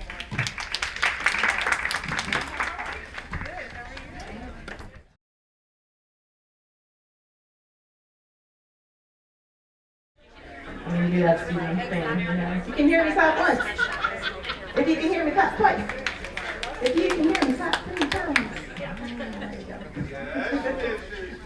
Yeah, we were not terribly off the time, and that reception, which is being set up over there, gives us some squish in terms of time. So, okay. So, it's my pleasure to introduce our 2 esteemed panelists who have traveled from Washington, D.C. and California, respectively, to be with us here today. So Anna Sambold is a California mediator and arbitrator with a global practice, right? There's state, there's federal, then you level up, and global is like the supreme level of Pokemon. She has over a decade of experience as a conflict resolution specialist and has served as a neutral in over 1,000 cases across a broad spectrum of civil litigation matters. Her practice involves the resolution of business and commercial insurance coverage, real estate, torts, employment, civil rights, wills and trusts, mass claims, and cases involving multinational and multilingual parties. She has been in Paris, France, and Chicago, Illinois in this same week. I've seen the pictures. She is a member of the National Academy of Distinguished Neutrals and the International Mediation Institute. Certified by them, she serves as a neutral independently and through selected ADR panels, U.S. courts, and federal state agencies. In addition to her practice, she is a negotiation professor at the University of San Diego Law and has served as an adjunct professor at California Western Law School. She has taught extensively in conflict resolution, negotiation, and ADR. As a prominent and committed leader in the ADR and legal field, she is chair of the American Bar Association's section of dispute resolution, the first Latina ever to hold the gig, and which is the largest association of dispute resolution in pretty much the world, or so. Yes, that's not a bad thing to say. She's also the former chair of the San Diego County Bar Association's ADR section, co-chair of the ADR committee of the California Lawyers Association, member of the board of directors of the Southern California Mediation Association, and the Chartered Institute of Arbitrators of North America's branch. She received her master.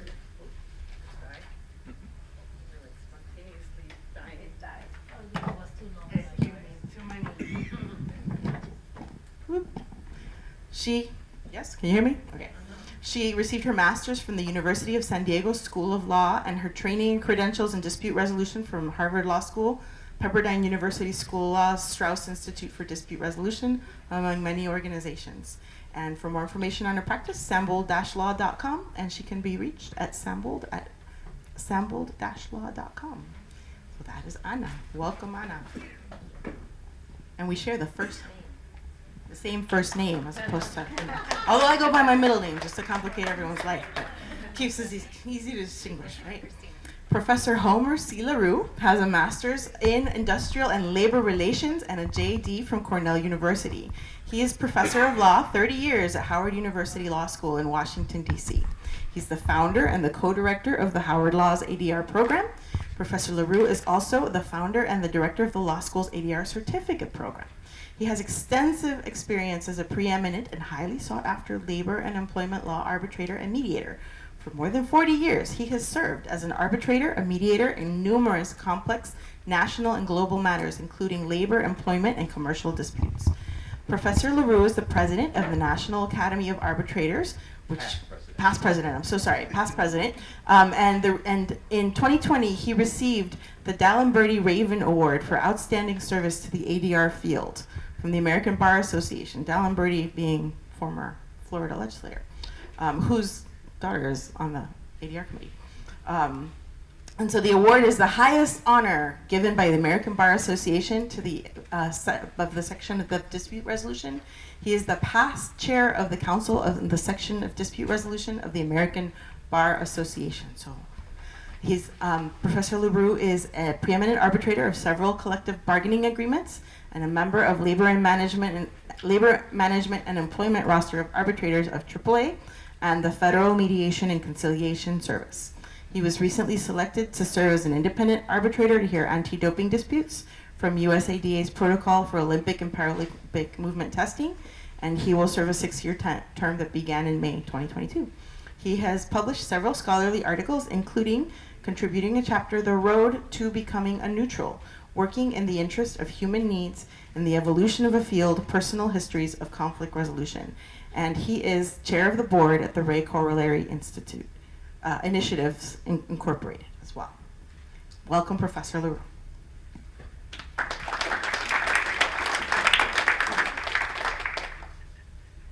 So Anna has a presentation for us, and you're going to go through it here. So do you want to come up here to the podium? Let's hope that this microphone continues to behave. Listen for it in case it doesn't.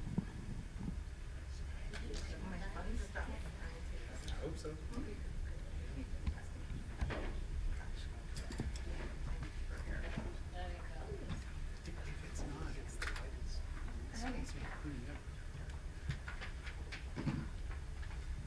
Okay, well, good afternoon, everyone. I'm delighted to be here today. Before I share with you everything that our ABA dispute resolution section is doing in matters of diversity, equity, and inclusion, I want to thank Cristina, my tocaya, for bringing us all together and having this meaningful conversation. I talked to her 1 year ago when I begged her to be the chair of one of my committees in the section, and I was very excited when she started telling me that she wanted to bring this, put this together, this event, and just bring the topic of diversity and inclusion, and I was very excited when she made it happen. So thank you, Anna.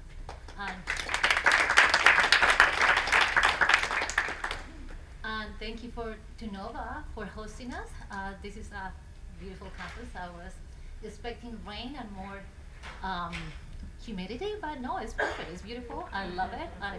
I was testing last night my husband when I arrived here, and I said, I love the weather here. So I wish I had more time to stay longer, but I'm super, I'm glad that we're having this meaningful conversation about this topic. So I'm super excited to tell you to share with you everything that our section is doing. Let me start with giving you a little bit background about this section of dispute resolution. And like Cristina mentioned, is dispute resolution section, no ADR section, because everybody keeps saying it's the ADR and I keep correcting it. It's not dispute resolution section, and that's a big sensitive topic for us because we don't feel like we are the alternative. We are the dispute resolution.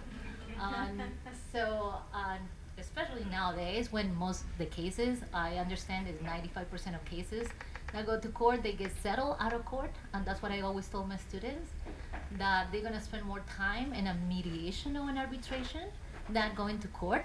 So I always tell them you need to know and learn more about mediation and arbitration because that's what you're gonna be spending 90% of your time. So our section of dispute resolution was established in 1993. And is basically the largest ADR association in the world. You see, I even say that. And we have over 1,000 members. So we have mediators, arbitrators, we have ombuds, we have academics, judges, law students, core administrators, and all type of DR professionals. And one thing before I forget, and I keep forgetting to say that, but law students can join the ABA for free. So if you're a professor, you're in contact with a lot of law students, please let them know that they can join our section for free. And there's so many benefits from being a member. The goals in general for our section are basically to promote and advance the field of dispute resolution. We promote policies, we promote practices, best practices, and scholarship in the field of dispute resolution. Our mission, and this is taken straight from our website, is basically to dedicate, our section is dedicated to offering its members, the profession, and the public leadership in the dispute resolution field by developing and offering educational programs, any type of opportunities to advance your professional careers, and publications that promote problem solving. And the greatest thing about our mission is we encourage and promote diversity in the provision of dispute resolution services. So that's part, diversity is a big component and it's a big thing for us. The most important thing that I think our section does in regard to diversity is shaping public policy. We formulate policies that promote and advance diversity. So the most important one, and I think is the biggest accomplishment for this section, and I'm proud to say that that resolution is Resolution 105. This resolution was probably the most, I think it was the point where at that point, everybody realized, wow, we need to do something about diversity in the dispute resolution field. Why? Because in 2018, when this resolution was adopted by the House of Delegates, that's the entity from the ABA that issued resolutions and shape public policy, they basically, it was spearheaded by our section, and basically we tried to tackle the problem of the lack of diversity in the ADR field. So this resolution, we can break it down in two components. The first one, we ask providers of dispute resolution services, domestic and international, we ask to expand their rosters, because as many of the speakers in the previous panel said, that sometimes the panels, they don't offer enough diverse professionals. And so we ask them, we encourage them to select more diverse neutrals for the panels. And I'm happy to hear from AAA, from JAMS, from all the major ADR providers. They're doing a lot. And I think so Resolution 105 was a good starting point. The second component of Resolution 105 is we ask all the users of domestic and international services to select and use diverse neutrals, because what's the point if the ADR provider adds a lot of diverse neutrals but nobody selects them, right? So it is those two components that we need to tackle. We need to work on the rosters, and we need to work on the users, on the end users, and told them, please select diverse neutrals. So I believe it's really interesting in the background of Resolution 105. And if you want to read more, this is kind of the summary of the main points of why we ended up with Resolution 105. But you can find it online. Just type in Resolution 105 diversity from the ABA. Well, the goal and the background and the reason why we ended up with this resolution was because we wanted to implement one of the ABA goals, goal number 3, that is basically eliminating bias and improve diversity in the legal profession. The ABA in 2016, they had another resolution that was 113 that concentrated and diversified the legal profession in general. So because it was established that the clients, the legal professional, and society are best served when lawyers represent or reflect the broader community in which they serve. That was the whole point. So the resolution 105 in the report, it is fascinating, and to me, I'm like a big nerd of reading data and statistics, because that really can really help you to understand why we ended up with policies like this. But it was fascinating to read that what the ABA was trying to do was diversify the legal profession, because the legal profession as a whole lags behind other professions. So regarding diversity and inclusion. So they mentioned, for example, that as of 2012, African Americans and Hispanics comprise 16.5% of accountants, 18% of financial managers, 12% of doctors and surgeons, but only 8.4% of attorneys. So that wasn't in 2012, right? But the worst thing is that the ADR field is even worse. And this is so horrible, and that's what I highlighted in orange. And the ADR field is arguably the least diverse corner of the profession. So if the legal professional is behind other professionals, and the ADR field is even worse. And that pains me a lot, especially when you see the numbers of minority groups and how they represent the communities that they belong to. So data demonstrated that diversity within this dispute resolution is below that of the legal profession as a whole. So, and the explanations is basically, at that point, they find out that the representation of diverse groups on the rosters of providers was significantly low. Remember, we're talking about the background of Resolution 105, so this was in between 2012 2015. This resolution was passed in 2018. So at that point, they cited an example of FINRA. At that point in 2015, neutrals were 75% male and 86 Caucasian. Qualified diverse neutrals and that was another interesting point, and a pretty sad one too. They say that qualified diverse neutrals are less likely to be selected, and especially the higher the value of the case is, the odds that a woman or a diverse professional is selected, they are 0.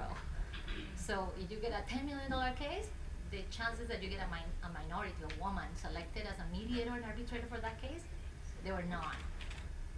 So that was from, they took all those numbers and the data from the New York Bar Association. They conducted a study in 2017, and I invite you to read more into that, because I think it's fascinating, and that's what the problem is. But so the main takeaway of Resolution 105, it was trying to spotlight this the challenge that we have, especially in the ADR profession, and it's a combination of everything. It's a combination of implicit bias. Everybody, when the first thing that you, like Angela was mentioning, when you think about an arbitrator, the first thing that came to your mind is like, oh, white male, right? So they never think about a diverse Latina woman or an African American person, right? So those implicit bias, it is one of the reasons, one of the challenges. The confidentiality of the system is another problem, another challenge that we have, because everything is private and confidential, so we don't know. So all those are the issues that we have to deal with, and that's why the dispute resolution field is even behind the legal professional and as a whole in matters of diversity. But why bringing diversity to ADR is a necessity? Well, this is an interesting point. When you think about it, new mediators and arbitrators, they provide services that are kind of a substitute to the judicial process. So it's as a private justice system, but so therefore it becomes an issue of fairness to have decision makers or facilitators or mediators or arbitrators, that they need to be representing, or they need to be representatives of the individuals they serve. I have many cases where I'm mediator, when I'm arbitrator, and the clients are only Spanish speakers. The lawyers that are representing them, they don't speak Spanish, they're not Latin. And that breaks my heart, because I'm speaking to the client directly in a mediation, and the client is telling me all these matters in their case that the lawyer is not aware, because the lawyer can communicate with his client. And I say, how is that possible? Well, I couldn't find anyone that speaks Spanish. And that is just, to me, amazing. And when I see the numbers of the representation of Latin lawyers, of Latin mediators and arbitrators, of course, like, that's fat. It's hard to find somebody.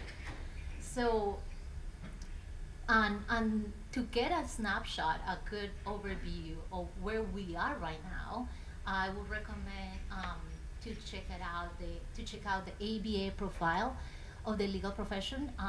There's an annual report that the ABA produces, and it's available online.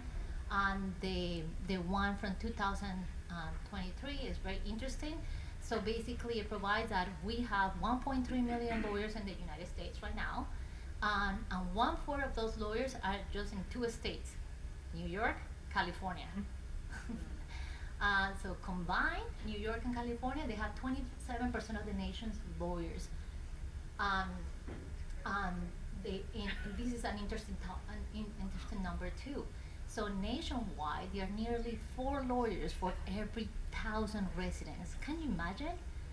And I remember reading in somewhere else that most of the legal issues, sometimes they don't even get to a lawyer, because there are not enough lawyers and enough people to represent and help. And the cost is another challenge, right? So, and another interesting fact, and I'm pretty sure I want to hear, where is the lawyer population growing fastest? Do you know which jurisdiction? Florida? Yes, Florida. I wanted to ask you. Is that good? Well, you told me. You're going to make it diverse. I'm happy that the population is growing. Yeah. And so another interesting data is the lawyers by gender. And that kind of makes me sad a little bit, because in 10 years, it just went from 34% in 2013 to 39%. 4 points in 10 years. I don't get it. And I see my law school, and 80% of my class is females, and I'm delighted to see that. But when I see that it's only, I don't know what happened. I don't know. I don't know, but it is pretty sad to me. So,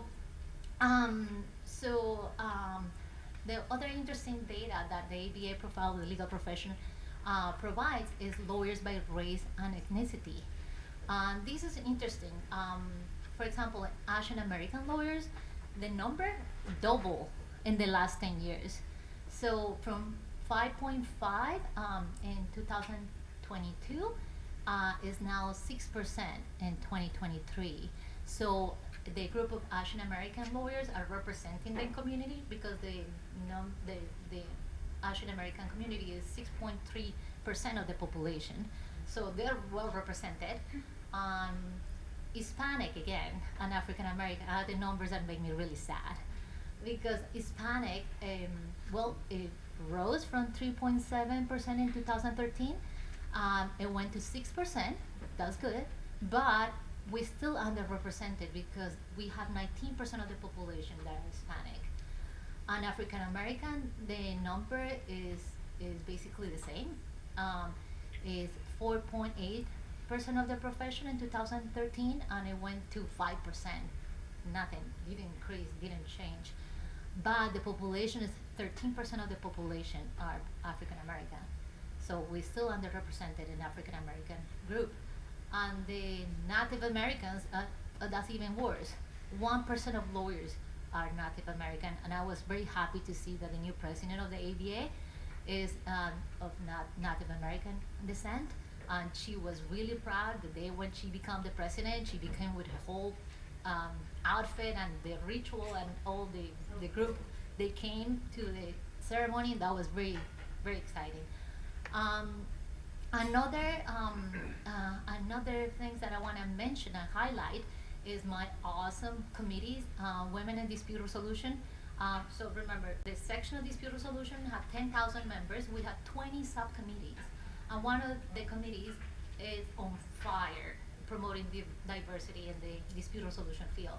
The Women in Dispute Resolution, I hear from many people, like I was talking to Anna, she said that she found out about our section because of WIDER, the Women in Dispute Resolution Committee, and I'm so happy to hear that, because that committee is dedicated to promote and engage more diverse neutrals. So we have meetings every month, and in those meetings we invite different ADR providers, we invite different guest speakers, and we're trying to introduce it to new neutrals, to female neutrals, to diverse neutrals, and it is really engaging and really helpful. The diverse committee too, we have 171 members.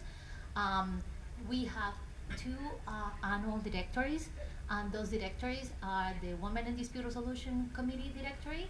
So you have to be a member of the wider committee to be on that directory. And we have the diverse neutrals and dispute resolution. You have to be a member of this section to be on that directory. But those are free. You don't have to pay anything to be in that directory, and those are available to the public. We make them very public, and it's another good way to promote diversity, because I always hear the reason that sometimes I remember being in the litigation section with last year in San Diego.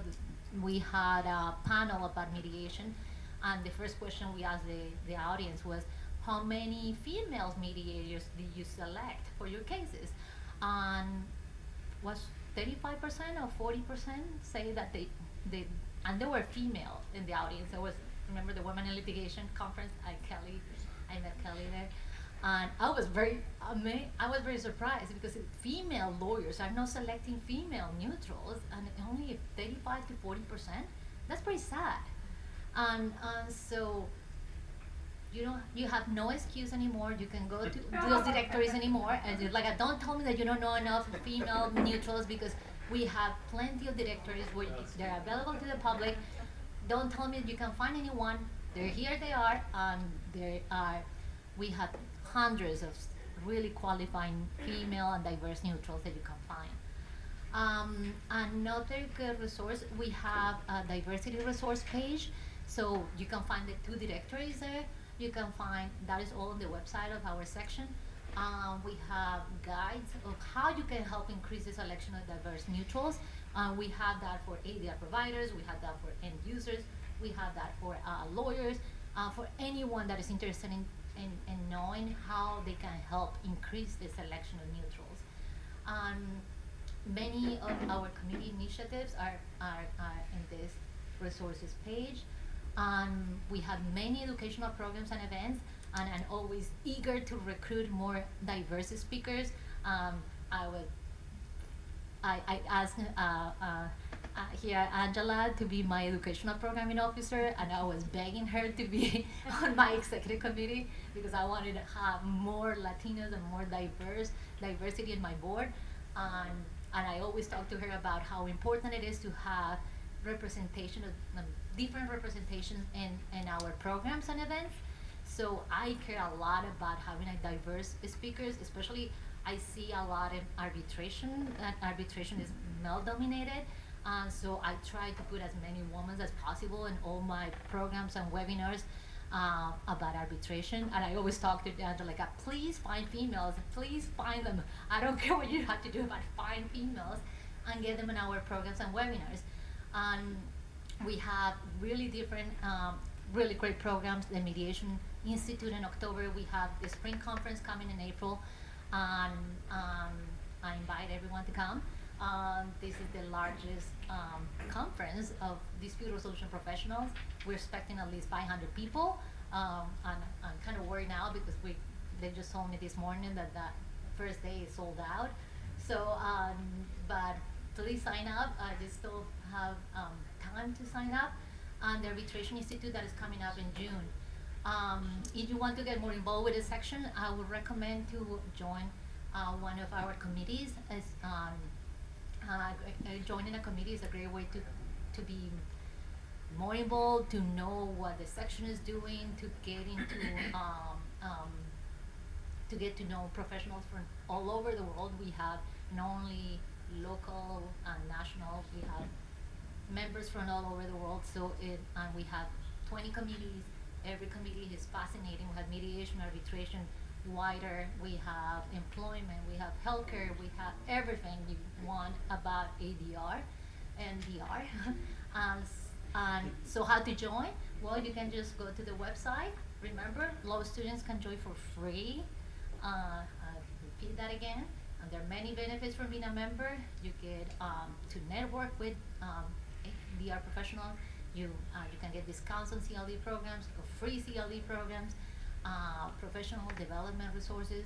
When I joined the ABA almost 15 years ago, I decided at that point that I wanted to become a mediator and arbitrator.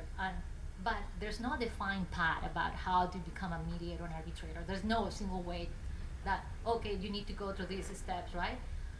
So to me, joining the ABA dispute resolution section was the best decision I ever made in my life, my professional life, because I really found all the resources. I really meet the people that was already in the field. I met everyone, my mentors, my big friends. It is a great place and a great place. It's the home for all the dispute resolution professionals, and so I recommend you to join. I believe that alone we can do little, but I believe that together we can do a lot more. So I'm looking forward to seeing you in San Diego, April 13th. Welcoming you to my hometown. I'm very excited about everything that we have planned. So thanks for listening.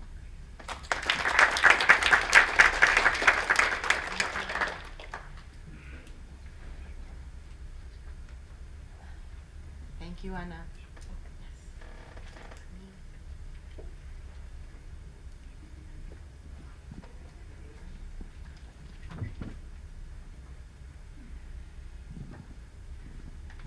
On? Yes. Just feels quieter. Thank you. I'm holding the questions till the end, and we have time since we packed less people on this one panel, but they're amazing. We pack a bunch. So, you're gonna hear from Professor LaRue at this point in time. Make sure that mic is on.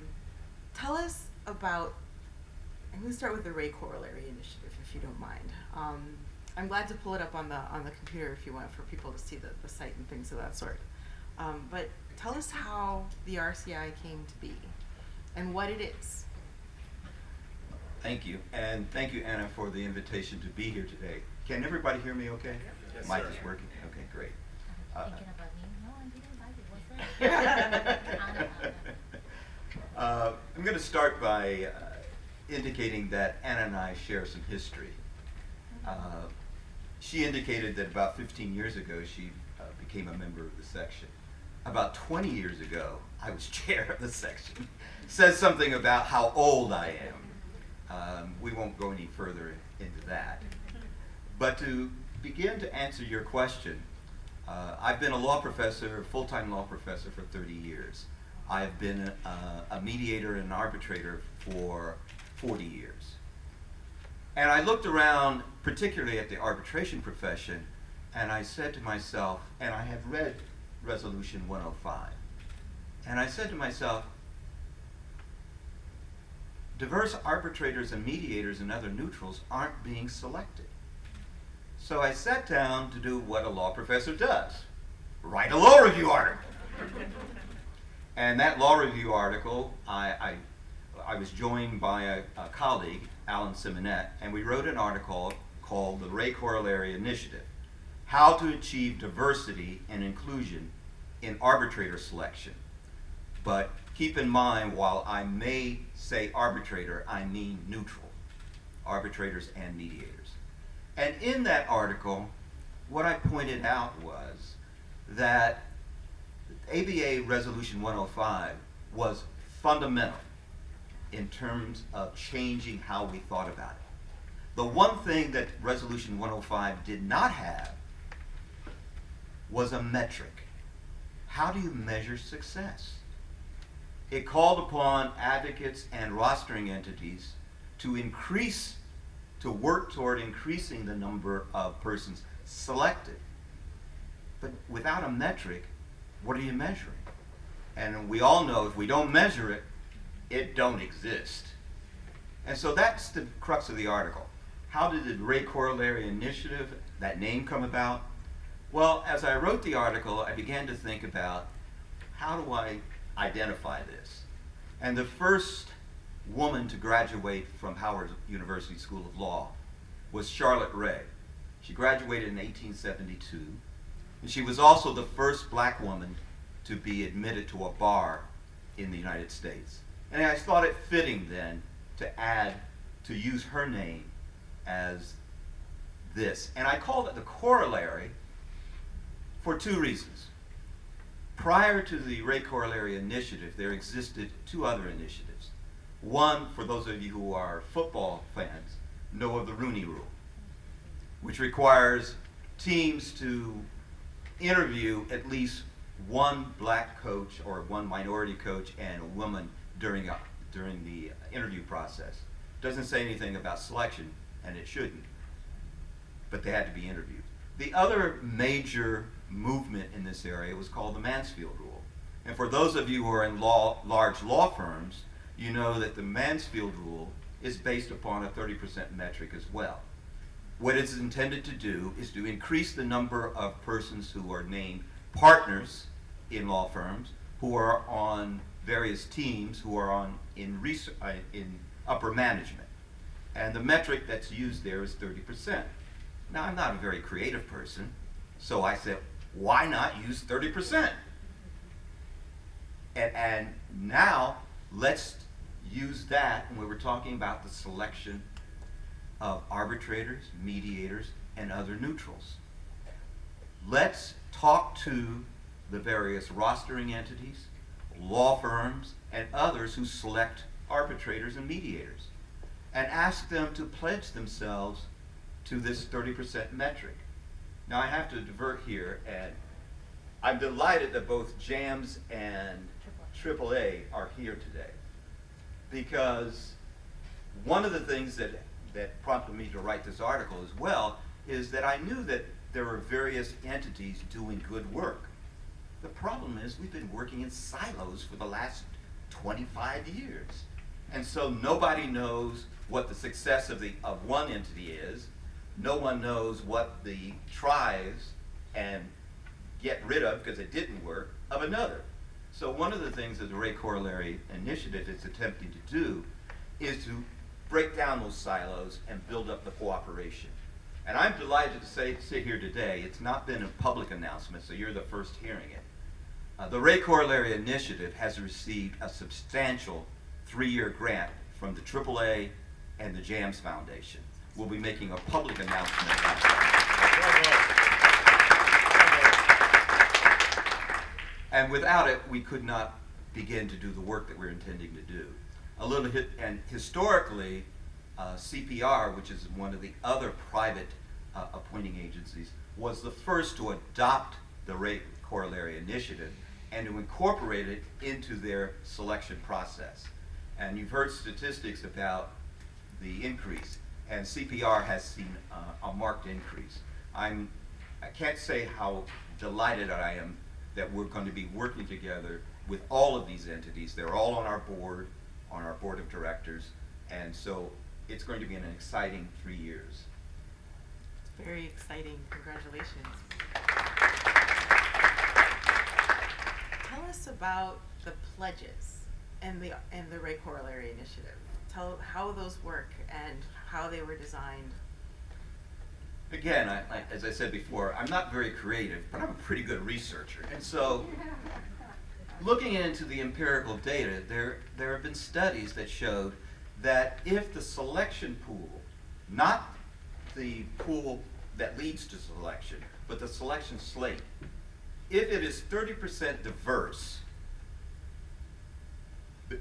with regard to women, the chances of a woman being selected as the neutral goes up something like 90%. When you add ethnic diversity as part of that, it's exponential, 190% according to this one study, empirical study. And the reverse is true as well.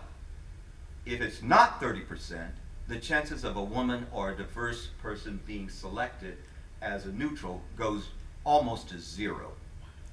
And so the pledge asks those who take the pledge to use that as their measuring point for selection of neutrals. And we are going to be working with those who have signed the pledge to help collect the data so we can share the data without jeopardizing trade secrets of any organization that takes that is part of the pledge, and begin to come up with ways in which we can further the diversity in the selection. Now, notice that I have mentioned diversity in selection, and that is not to ignore that we still need to do much upstream as well. In the things that you heard today about what JAMS and AAA and CPR are doing in terms of law students and inviting them, getting them involved. That's important, and I'm not dismissing it. But I must say that my bias is the selection. I'm looking at the back end. I think we've done some very good work on the front end, and I think it can be improved, but we've done very little work on the back end. And so that's why I emphasize the pledge, which focuses on the selection of neutrals as the focal point of the Ray Corollary Initiative. So who can sign a pledge? Who are you targeting for the signatories of the pledges? Well, from what I've already said, the rostering entities, The big at least panels. the private sector, I have not had any public sector rostering entities because there are, I'm told, collecting demographic data is something that is still a no-no among the feds and many of the states as well. Private firms who are engaged in the selection of arbitrators are also signing the pledge. We have a number of labor unions that have signed the pledge. All then are saying one thing. We are encouraging them, and they are agreeing that they're going to make every effort to indicate that slates that are collected are going to be 30% diverse. Now, in the labor management area, the selection of an arbitrator, I'm talking about an arbitrator right now, the selection of an arbitrator is not done always through AAA or FMCS.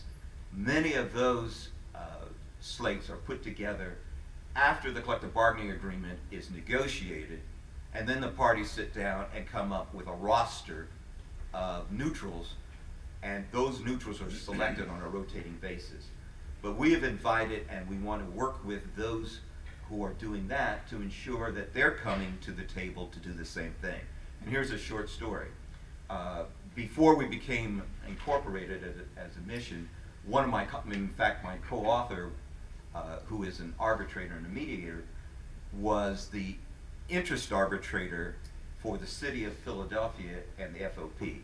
An interest arbitrator is a person who helps the parties conclude a collective bargaining agreement. So it's not a grievance arbitration. The parties are trying to come to closure on the agreement. In this particular dispute, the parties had done much of everything that they were going to do, and that they were at the stage of developing a disciplinary panel for the police. And the city and the FOP both said, we've got to be aware of diversity. My colleague said, well, maybe you want to read our article. Came back the next day, and one party said, this is exactly the kind of thing we need to be doing. So one party suggested, but we ought to make it 40%. The other one said, we ought to make it 50%. They settled on 30. Amtrak has done the same thing in terms of adopting the 30% metric. And so we're beginning, and with the funding that we'll be getting from the special initiative from JAMS and AAA, we'll begin to collect data and be able to help the parties bring about that pledge and make it a reality. I love the word metric, because I think when we start talking like target numbers, it can eventually leak into the word quota, and that one is radioactive. Right. So talk a little bit about how you've dealt with the quota idea, and do you have any research on quotas as their effectiveness as opposed to the voluntary metrics? Quite frankly, not at this point. And I avoid the notion because I think it's distracting to get into the question of quotas. The metric is not a quota. The metric merely says that the pool from which the parties will select the neutral is diverse by 30%. It says nothing about, and it doesn't impede the party autonomy in terms of selecting on whatever basis the parties want to select. They set the criteria. The Ray Corollary Initiative does not interfere with the party's ability to select based on whatever criteria they want to use, the neutral. So it's not a quota. I happen not to be opposed to affirmative action programs, but it's not an affirmative action program either. I have to say, my father came from Cuba as a 14-year-old refugee and ended up as an MBA graduate from Columbia. And it was during the era of Mad Men in advertising. And the year that he graduated, he applied to Procter & Gamble, and they decided, we're going to diversify. And so they hired one woman, a black man, a Jewish man, and a Hispanic man. And my dad was the Hispanic man. So, the idea of, and then he describes walking into the new class of employees, and there were 80 people, and the other 4. so just the overwhelmingness of that experience, right, of being that one in the room. Everybody who walks into a room of people who aren't just like them kind of feels that little tingle of, do I belong here?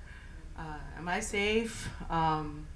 Interestingly, the word woke kind of comes from those there. are the kinds of things that I anticipate that the Ray Corollary Initiative Incorporated will be able to assist those who are working on the Ray Corollary and making it a reality in their organizations, to make belonging real. It's such a compelling, data-driven argument for the value of it. I love it. And It's I amazing. just want to add one other thing, because it was commented on in the earlier session by a number of people. Why? Why do I care about this? Why should you care about it? As an advocate or as a neutral? And one of the points, I think Anna made this point, we are talking about a major private dispute resolution process. If that process is to remain legitimate in the eyes of both the users as well as their clients, we cannot be seen using only a part of the demographic of our country. We cannot. It will not be sustainable. We run the risk of illegitimacy. And so, even if you don't have some sort of altruistic reason or moral reason to do this, if you're an advocate in this field, if you're a rostering entity in this field, you've got a legitimate long-term interest if you want to see the private dispute resolution process continue to be legitimate. That's another reason why this is important. So in the long term, how do you assess the likelihood of DEI being promoted by employers, by the selectors of neutrals, and the workplace itself? Well, one of the concrete things we're doing, and we've done this even before the funding, but I want to make a pitch for the June 26th conference for those of you who are neutrals. In May of last year, we ran a program that we called Meet the Neutrals at Howard University School of Law.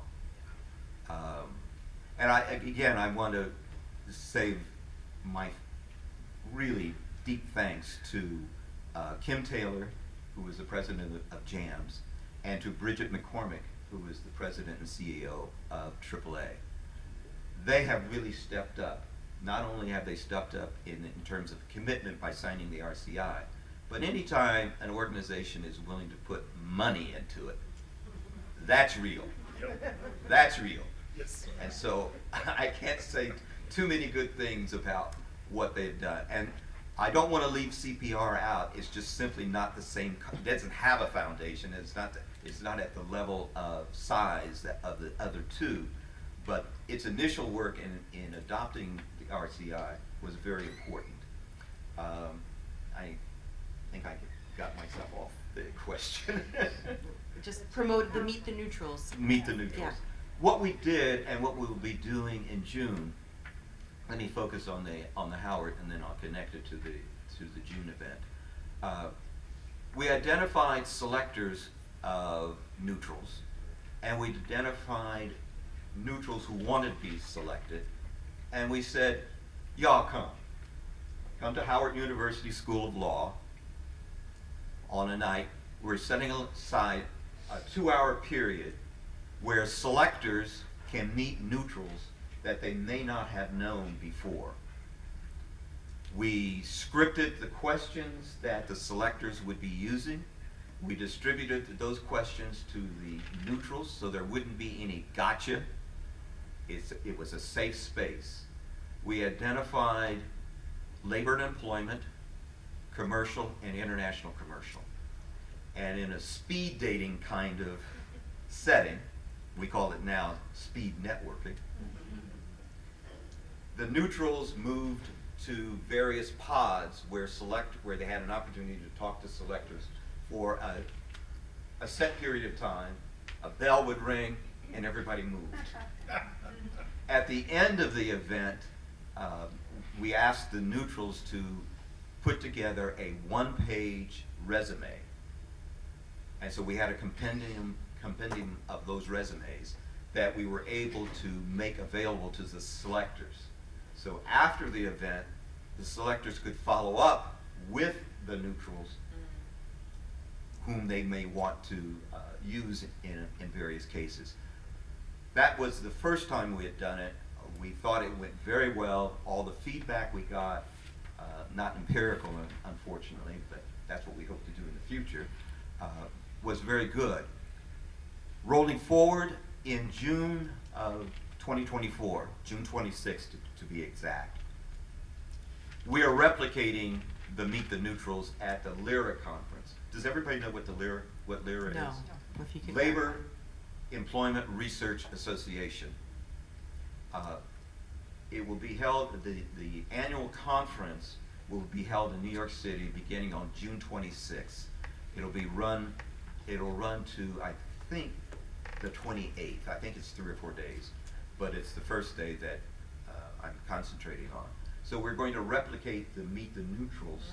It'll only be labor management and employment, not commercial, because that's the nature of LIRA. Again, AAA and JAMS have stepped up as well as others and made this possible in a very expensive city by financially contributing to help us put this on. So I would ask those of you who are selectors or are in a position to get the word out to selectors, go to the LIRA website. You'll see the advertisement there, as well as encourage neutrals who want to be selected. I think it will be a great opportunity. When I last looked at the registration, we're 4 months out. We have almost 50 selectors and neutrals already signed up. So I think it's going to be a very great opportunity. I think it's going to be a very successful one. That's fantastic. Last month I was on a panel with at Cardozo Law, and they had a young man in North Carolina who started at his local bar an initiative called Try Someone New, which I just love the name of it. And Meet the Neutrals is just like when to hit up against that, I don't know anybody kind of problem, or I'll pick my Cheerios, right? Right. You know, Cheerios problem. Like how to you got to get found to what Jeanne was saying earlier about Right. building a practice. You got to get found, and these venues are so important. Yeah, my formulation of new Cheerios is, we've all heard the old saying, I choose a neutral whom I know. And that's usually been a statement of exclusion. Here's an opportunity to turn it into a statement of inclusion. Were you able to track after the Howard? That we haven't been able to do because we didn't have the resources to do it. But that's That would what, be fascinating. absolutely, that's the kind of research that the Special Initiatives Grant is going to allow us to do. What I'm really nosy about is the point that Anna brought up of who gets the big money cases. Right. Sorry, Right. I'm just curious about that, because that would be fascinating. It would bump up against confidentiality pretty bad, but it's still interesting.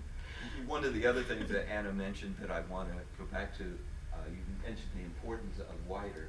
Mhm. I love my committee. Well, I also love your chair. I love her too. Dr. Catherine Simpson is the chair of wider. She is also the vice chair of RCI. And She's wonderful. and she has worked tirelessly to put these luncheons on. And by the way, it's women in dispute resolution, but males are invited to join as well, and are welcome to all of the events. And I- she hosts all these luncheons every month. Right. There's a lot of opportunities to meet ADR providers. Right. By Representative Chiba. You gotta use a microphone for this, sorry. Make sure it's on. Make Yeah. sure it's on. Wider is just a beautiful, a wonderful committee. They just have monthly meetings. Catherine, our chair, she does a great job just inviting great guest speakers, and the whole point is to connect diverse neutrals with ADR providers and give them opportunities to meet them. A lot of recruitment happens because of the wider committee meetings. Fran Tatunik and I are the co-chairs for Florida, the regional co-chairs for Florida for women in dispute resolution. And I tried to recruit you Yes. for one of my other committees. I was trying not to burst into flames with this chair-elect here. But I have to sort of third, not second, but third Dr. Simpson's work, because she's the model that is being created there with the RCI format and the work that she's doing under wider is a great tie-in for both of your organizations. Right. And it's just, here are people who hire for AAA, come talk to them. They're gonna explain the process of how to join the Here are people who hire for jams. And it's not just the big panels, it's the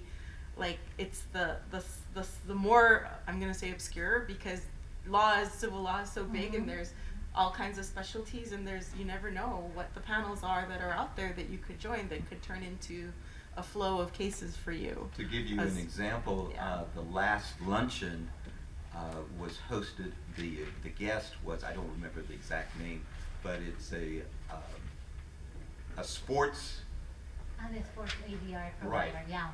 That was pretty interesting. and of course, everybody wants to be a sports mediator or arbitrator. Well, and the chances that you have a female mediator arbitrator in sports Right. ADR panel, very low. We have one present right here. Jeanne and I serve You on probably are two the of them. only one, right, No. female in that panel. Let me just say this. I would say the MLB and the Players Association have done an outstanding job of diversifying their panel of arbitrators. I serve on the salary arbitration panel. But they have done an outstanding job of diversifying that panel. So, and even their representation over the years, I've served on it for 8 years now. But even over the years of the attorneys that I would see actually appear, they're starting to diversify those individuals as well. So they're making a. It's making progress, so Yeah. thumbs up to the I Players believe so. Association and MLB. That's great. We are coming into a part here, let me see here, I think I have one more question for you, which has to do with the whole idea behind the belonging piece of it, the inclusion and belonging concepts, and what's the best way to bring those to life? You don't ask difficult questions, do you? Actually, no. Well, to answer that question, I probably depart a little bit from the mission of the RCI and talk about the work that I did with the National Academy of Arbitrators, for whom I'm the immediate past president, about to become past president, so 2 years removed, so I'm recovering. And we put together the academies. The academy is 78 years old now. It has never had a strategic plan for diversity. We devised the first one 2 years ago.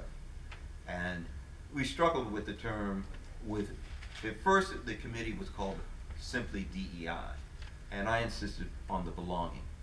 And what I tried to convey to people about belonging comes from, and I'm stealing this from a colleague, but she won't mind, because I've already told her I'm stealing it.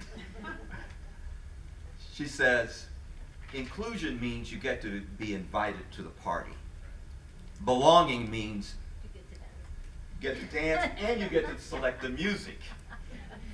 And so it's a sense of, belonging is a sense of, there's a place for you there, you have a role there, and it's something that you feel, and it's coming from the way in which the culture has changed. I don't know that RCI can do that in any particular organization, but to the extent that we begin to help pledgers accomplish the selection, I think it's going to have a beneficial effect with regard to the question of belonging and what it means in the DEI context. In my past life, before becoming an attorney, I lived in Washington, D.C., and I used to work in the field of international development. It's my first job out of college. Under the auspices of a guy who was one of the first Peace Corps volunteers. He was from upstate New York. He ended up in Guatemala and stayed there his whole career with USAID and various things. And so doing international development activities overseas involves a lot of training this and activity here and event here and networking here, but his line to me was always, you have to have a political envelope for all of these things to hang together, because otherwise it's you are farming in the sea. It's all going to sink. Like you need to have that framework that sets the parameters for what it is that you're trying to accomplish. And I, being in Florida, I'm a weirdo because I started as a neutral early in my career.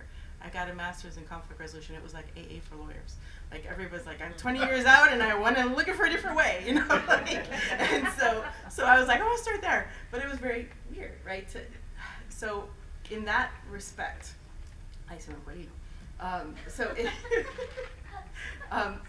in that respect, just hearing the ideas that are coming from the national organizations, being a mediator, mostly mediator, in Florida, helps me set those parameters. The two organizations that you represent, and the reason I'm so glad to have you here today, helps create the framework, right? You set the goal for where we want to get. You're creating the tools, because I don't think the tools exist to monitor these things right now. I think that those are being built as we happen. 105 was 2016. It's not even 10 years. 18. Sorry, it's not even 10 years old, right? So that framework is being set at a national level, and we're a pretty big bar. We're not New York. We're not California. We're pretty close, and we are a really big. Yes. We're so if Florida, being the leader, in dispute resolution that it is, can kind of trickle that down to us, I hope that we can be the megaphone for that kind of work that you are doing. It's really important, and I think it'll create that kind of a change that's being seen. So I would like to open things up to the floor. We have a good 20 minutes here, Vita. And so I'm gonna run around with a microphone here to anybody who would love to ask a question for one of our wonderful panelists. take a moment. They solved everything? Really? Don't be shy. Introduce yourself. Sure, I'm Joe Culver-Stanley. I'm independent neutral as well, and the chair of the, we still call it ADR section for the Federal Bar Association. Very happy to be here. Brand newly minted AAA panelist as well. Yes, and I am a member of the ADA and was a fellow for Wider, one of my first gigs when I did the pivot and joined AA for lawyers to become a neutral. So that said, I do see great advances in diversity because I'm a little diverse, a little bit, and I do remember when I first started out, another attorney asked me, who do you think is going to pick you with your pink hair? Right? I said, well, at least you're not talking about my skin color or my gender. So, but you know, I'm considering myself pretty successful now. My point was really not so much a question, but an anecdote I started to share with you about why diversity. I'm a FINRA arbitrator. I was recently on a panel with 2 white males. It wasn't Chris. Don't worry. And I was the only female, and like I said, slightly diverse, so I don't want to give my back to everybody. And the attorneys were all white males. The claimant was a female. Pretty large sum. When it came down to the decision making, and I was just a wing, not the chair at the time, the 2 male panelists, the chair and the other wing, were rooting for the female claimant. They had fallen victim to a bias of the female, the distressed female, because of her crying during her testimony and a bunch of other things. That I, as a woman, went, no. Sister, please. And I was the voice not in favor of the female, and they ultimately changed their mind and ruled in favor of the respondents. My point is, the white male attorneys, had they had their choice, probably would not have picked me as their arbitrator. Little did they know I actually was the reason why they won. That's why you need diversity. The bias goes both ways.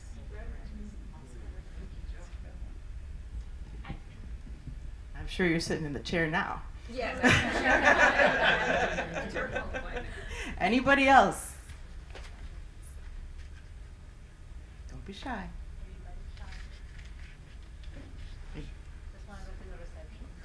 I was going to say, we could all gab at the reception. Are we ending early? Don't shock me now.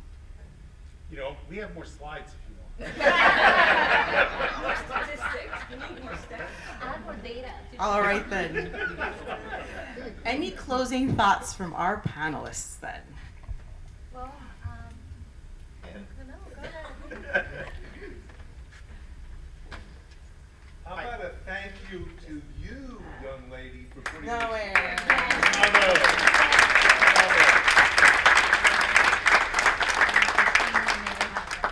I would like to make one last statement about what we're doing with regard to diversity and why it's important in ADR as it is elsewhere. And that is that it's about using all of the available talent that's here.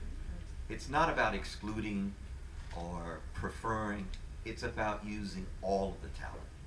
And I think that no one can deny that the slides that Chris pointed out shows that we're not doing that now. And that has to be our goal. How do we include all of the available talent? Thank you. Thank you.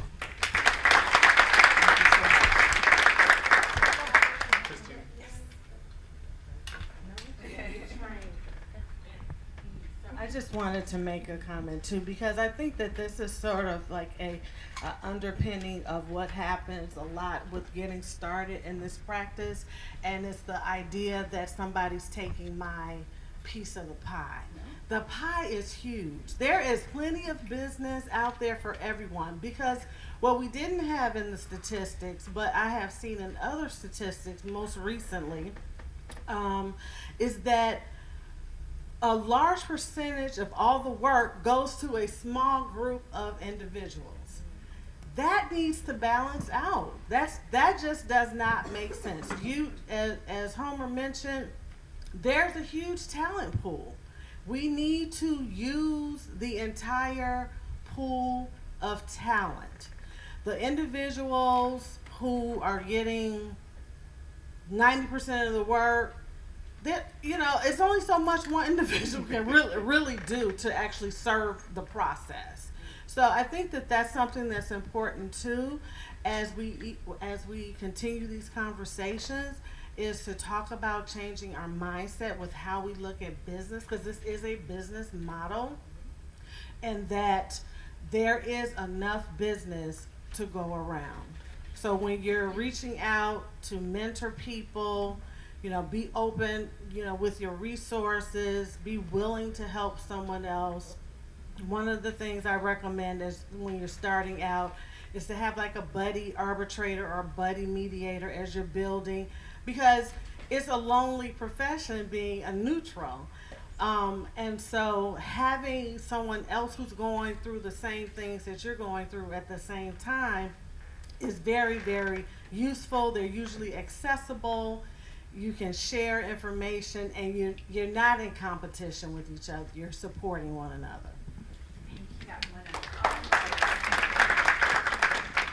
I just had one other thought, and that was really good, Jeannie.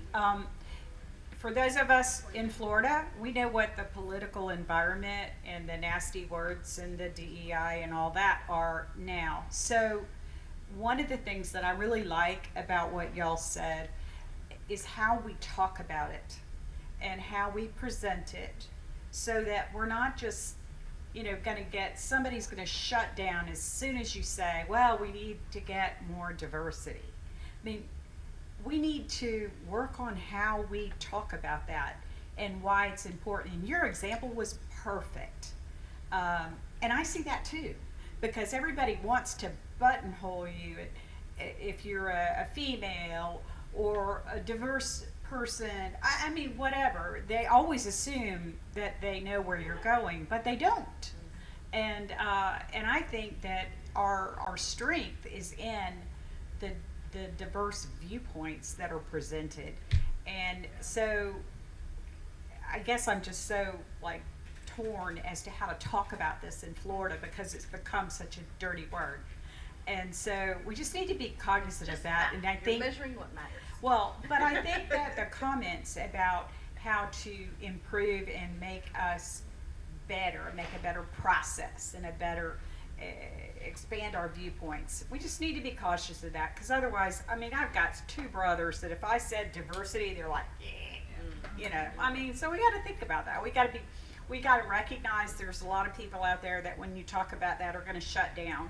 So think about who we're talking to and how you can present it and make a business case for why it makes sense and why it's a good thing, not a bad thing.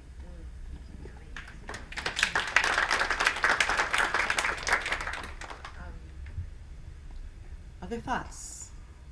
Other thoughts? Other thoughts? Well then, we have a lovely reception waiting for everybody here. Please meet and mingle. And I am just deeply thankful for everybody coming in today. This is a beautiful thing. One last recognition for Anna. Yeah. You've done a tremendous job.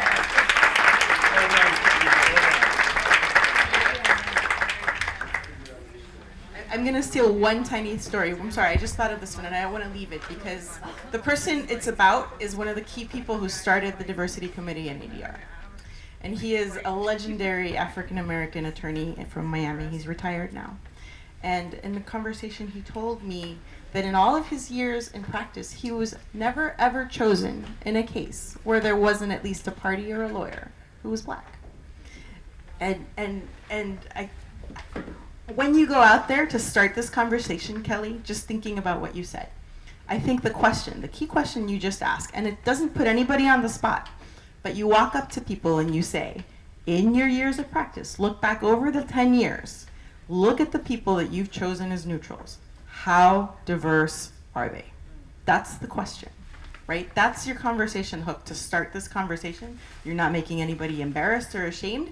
You're opening the door of possibility for them to do differently if they choose to. You can make the business case to them, and you can let them choose. You sort of serve the meal, and they decide if they're hungry, right? I'm a mediator. If the horse is not hungry, it's not gonna eat. But but nevertheless, that's where you set the table for them to be able to do it. Okay? All right, go eat. Thank you.